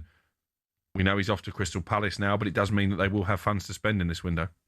Interestingly as well, when you look at the table, Bournemouth 15th, 23 points. They're 9 points ahead of West Ham United. Most people are quite a few points ahead of West Ham United right now. But they have dropped like a stone, and their goal difference sort of tells you that they're struggling a little bit. I know you said they improved in their game against Chelsea, but, you know, in terms of form, they are certainly on the wrong end of it. And if you're taking their best player out of that group, that is a bit of a concern, I think, especially bearing in mind that they go into a game at the weekend against Arsenal. And if they haven't got Semenyo there, then you just wonder where the goals are coming from. Yeah, not just the Arsenal game, actually. Next midweek, I'll be there for talkSPORT. They've got Tottenham at home. We know that Spurs are a tough nut to crack away. Then it's Newcastle away in the FA Cup, the Eddie Howe derby. Brighton away in a bit of a South Coast showdown. And Liverpool at home. So the next sort of winnable game on paper for Bournemouth is the very last day of January when they go to Wolves. And as you say, they aren't in any great form. But I was encouraged by what I saw in midweek. And do you know what? I want to give a shout out. He captained the team on the night, and he was excellent. He scored the first goal. David Brooks, his recovery from cancer has been remarkable. And he is Yeah. He is such a likeable character as well. I think he'll have a big part to play in the post-Semenyo era down at the Vitality. That was all thanks to Intuit QuickBooks. Search QuickBooks to find out more. Transfer window update on talkSPORT with Intuit QuickBooks. Tackle your self-assessment with Intuit QuickBooks. Search QuickBooks to find out more. Two big fixtures for you over the weekend, live on talkSPORT. Aston Villa against Nottingham Forest kicks off at 12:30. And then on Sunday, we've got Leeds against Manchester United. Do you want a quick fact about Leeds, Manchester United, Crook? Go on. Manchester United have never beaten Leeds United when facing them in their first league game of a calendar year, drawing 0-0 in 1931, 1-1 in 1958, 0-0 in 1994, and losing 2-1 in 1969. You love these historical anomalies, don't you? Because you've been telling me about how they always get something against Leeds United. One defeat in 19 Premier League meetings between the two. They've won the last two visits, I think, to Ellen Road, but they've never won 3 in a row there. So you can stack up whatever stats you want to make your argument, but this is a tough game for Manchester United. With the absentees, we talked about it already. No Ahmad, no Mbeumo, of course. Bruno Fernandes probably out, although you wouldn't write off his powers of recovery. Mason Mount would be a big loss if he was unavailable. And Leeds, 6 games unbeaten. I'd take a point now, to be honest. Get in, get out, and put another point on the board. I was going to say, actually, Manchester United, didn't they play Leeds in a pre-season friendly earlier in the summer? Was it 0-0? And it was 0-0, yeah. It was pretty drab. I mean, you could imagine there being a 0-0 this weekend in that game, couldn't you? You've got this thing about the fact that there's too many games over this period, and you think that's why there were so many draws yesterday, and they weren't particularly great games. That may well be the case over the weekend. Yeah, the quality of the games, not just in the Premier League, but actually some of the EFL games yesterday. I was at Southampton Millwall, which was absolutely turgid. They have played a lot of football, haven't they? And a lot of the teams haven't got deep enough squads, I don't think, to cope with this busy time. And Manchester United are in that bracket at the moment when you look at the number of young players they're having to use. Oh, they really haven't got that many resources, have you? I was going through the squad. Obviously, I was preparing for the game last night. You know, Jack Fletcher, Tyler Fletcher, both 18 years of age. You know, Matanto, who came off the bench at the weekend, only 17 years of age. Tyler Fredrickson was being used recently too, just to bolster the squad. Malassia has been called in from the upside down to get back into the squad. You never know. He might even start the game. Stranger things have happened. Aston Villa against Forest is their other live game. That Leeds game kicks off 12:30 Sunday. We're on air from 11 o'clock on talkSPORT with Game Day Live. Saturday, we're on air at 11 o'clock. Aston Villa against Nottingham Forest, 12:30. And it's important for Aston Villa to bounce back after defeat away at Arsenal. Do you expect them to against Nottingham Forest side, who are finding it difficult to score goals and difficult to find wins after a good upturn once Sean Dyche walks in the door? Yeah, we keep expecting Forest to pull clear of trouble, don't we? You look at the quality of their squad, and they have got one of the deepest squads in the Premier League because they sign so many players, but they're still there or thereabouts. And if they were to lose this game and West Ham beat Wolves, then all of a sudden they're only a point clear of the bottom 3. So I think this is a massive game for both. I said to you earlier this week on one of the podcasts we did, the All Access podcast, we're going to learn more about Aston Villa now in defeat than we did in victory because their winning run has come to an end. It's quite a shuddering end in the second half against Arsenal, and they need to bounce back, and they've got a run of games where they can bounce back because after this home game with Forest, bit of a Midlands derby, they've got a Palace in midweek, Spurs in the FA Cup I think they would see as winnable, particularly as it's away from home, and then Everton at home. So yeah, plenty of opportunity for Villa to get back on winning ways. But psychologically, let's see how much damage that defeat at Arsenal has done. And fascinatingly, we didn't talk about this in the transfer notebook, but Unai Emery suggesting that there wasn't going to be too much business done, I think will raise a few eyebrows amongst Aston Villa supporters. Yes, and actually I was just reading a story there about Harvey Elliott, who obviously has been on loan from Liverpool. There's talk in the MLS that maybe Charlotte, managed by, I think your pal Dean Smith, aren't they, Charlotte FC? Yeah. Might want to take him for the second half of the season. I don't think that can happen. Are you kidding me? Or can he play outside of Europe? Is that a rule? Do you know what? There's a change to the rule, actually. If you go back, I think you go back earlier in the season, Mark Gay has played for Sunderland. In fact, there's quite a few changes to the rules this year. He played for Sunderland in the League Cup and played for Chelsea in the League Cup, by the way, this season. And there's a few other players down the pyramid that have done that too. I'm not entirely sure what the rule is now, but certainly it is difficult. If you've played for two clubs I was told in the same association, I think it's difficult to play for a third. So he couldn't play in Europe. Out. He couldn't play in Europe. Maybe Europe might be just in the UK, but he's got to go somewhere else. I mean, the MLS. I mean, you say for the second half of the season, the MLS season doesn't start till March. Yeah, that seems a strange move. And actually, someone close to hold on, Liverpool. Isn't there a weird season going on in the MLS? They're doing like a spring series. It's not even a proper season because they're going to have a full season after the World Cup. Yeah, and actually the suggestion is that maybe Harvey Elliott wouldn't be particularly keen to make that move anyway. But that's been one of the strange things from the first half of the season because, again, when he signed, I think we all thought, well, what a pickup that is on transfer deadline day. But clearly, Unai Emery is of a different opinion. 0371 722 3344. If you've got any WhatsApp views on that, we're going to talk about EFL next with Simon Watts, who joins us here on talkSPORT with Matterface and Crook. We're here through till 1 o'clock with Selco Builders Warehouse. Check out this month's real deals at selcobw.com.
2026K for 2026 on talkSPORT. Oh yes, talkSPORT already looking ahead to an exciting year in 2026. We're giving you the chance to win a massive £26,000. For your chance to win, text WIN to 83338. Text costs £2.50 plus your standard network rate. Or you can call 0343 423 9761. Lines close at 12 p.m. on Friday the 9th of January, and you'll need to answer your phone at that moment if your phone rings. It's for UK residents only, 18 plus. It's a network promotion, and full T's and C's apply, and they are available at talksport.com/win. So for your chance to win, text WIN to 83338. Now, good luck. Okay, let's talk to Simon Watts, who is our EFL expert, about what happened in the Championship and beyond over the last couple of days, and look forward to what's happening over the next couple of days as well. Coventry dropping points to Charlton. How much of a travesty would it be now if they went on a dip of form and didn't make the automatic promotion places? In fact, that's not going to happen, is it, Simon? Because they've got such a massive, massive gap. Yeah, they got loads of points in the bank, haven't they? And, you know, I covered Coventry City's game on New Year's Day 12 months ago. They drew against 10-man Cardiff, who ended up getting relegated in one of Frank Lampard's first games as manager. They were 10 points off the playoffs, managed to make it into the top six. So it just shows the progress that they've made in the last calendar year. Look, the gap between themselves and third place is 9 points, but you know, where people maybe would have been alarmed at the Coventry persuasion at just a point from the last two matches, the teams around them, Ipswich obviously flying up the table, but you look at Middlesbrough in third, they haven't scored in their last four matches, so it's not like anyone's even really capitalised on it. And I think Coventry have just got that quality overall this season that we've seen with their squad. You know, Joe Edwards is a really good number two for Frank Lampard as well, but they have taken a group of players that they inherited from Mark Robbins and really just taken them to another level this season. And, you know, in the big scheme of things, a draw away to a Charlton team who are scrapping for their lives wouldn't be seen as a bad result had they not lost their previous game before it. But by Coventry standards, I guess that's a couple of points drop, but I think they'll be absolutely fine. What about Middlesbrough? No wins in their last four games, dropping out of the top two for the first time in a while now. They've been leapfrogged by Ipswich, who have a very winnable-looking game at Portsmouth this weekend. Is the honeymoon for their new manager over? Was Rob Edwards right to walk away after all? Yeah, well, if you listen to some of the reports, maybe Rob Edwards should have stayed because, you know, his position's seemingly in a little bit of jeopardy at Wolves. But look, I think from a Middlesbrough perspective, you know, he had them really, really well positioned this season. Kim Hellberg came in and actually got a couple of really good results at the beginning. But as I say, they haven't scored in the last four matches. A little bit unlucky at Derby yesterday. You know, this is a Derby team, particularly at home. They're strong.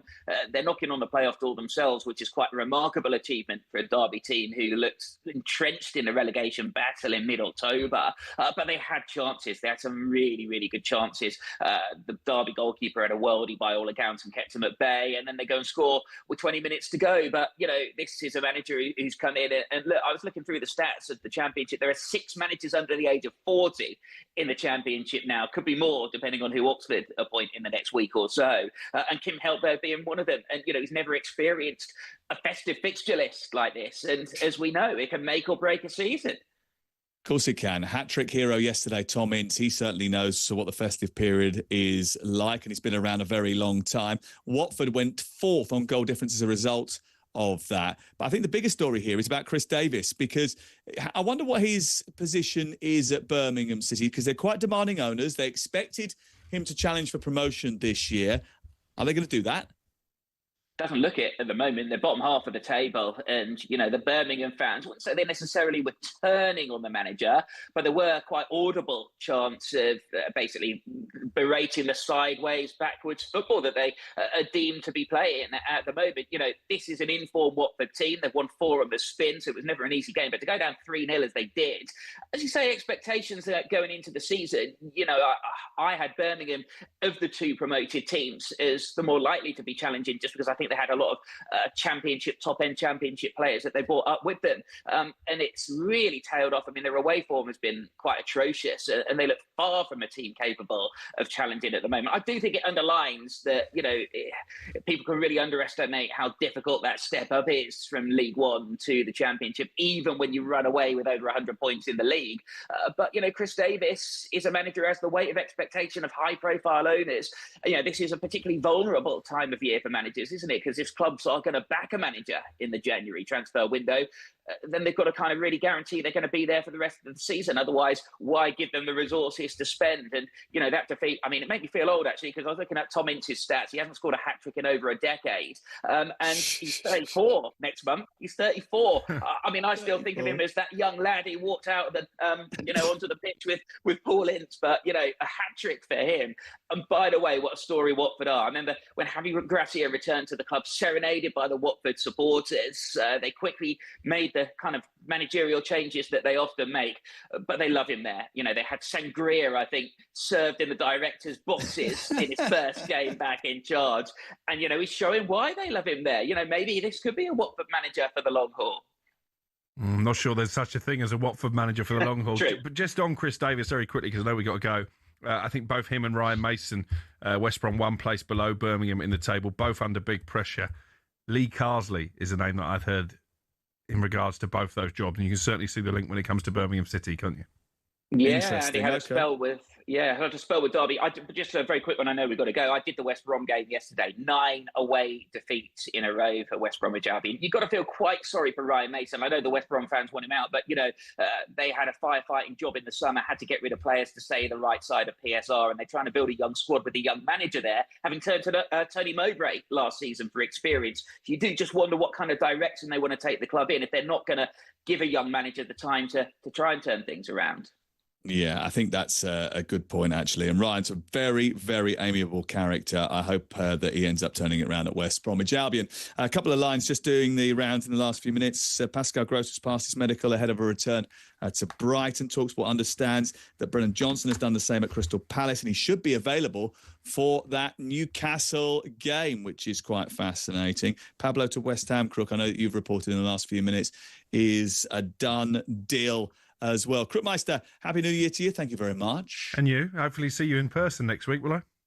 Well, see what happens with the trains. You never know. Actually, I'll be around all next week because Tuesday, Wednesday and Thursday night, I'm in London for some of the biggest games of the season so far. West Ham against Nottingham Forest is live on talkSPORT on Tuesday. It's part of a slate of 10 live games next weekend. Thank you very much. Speak to you later. Thanks all.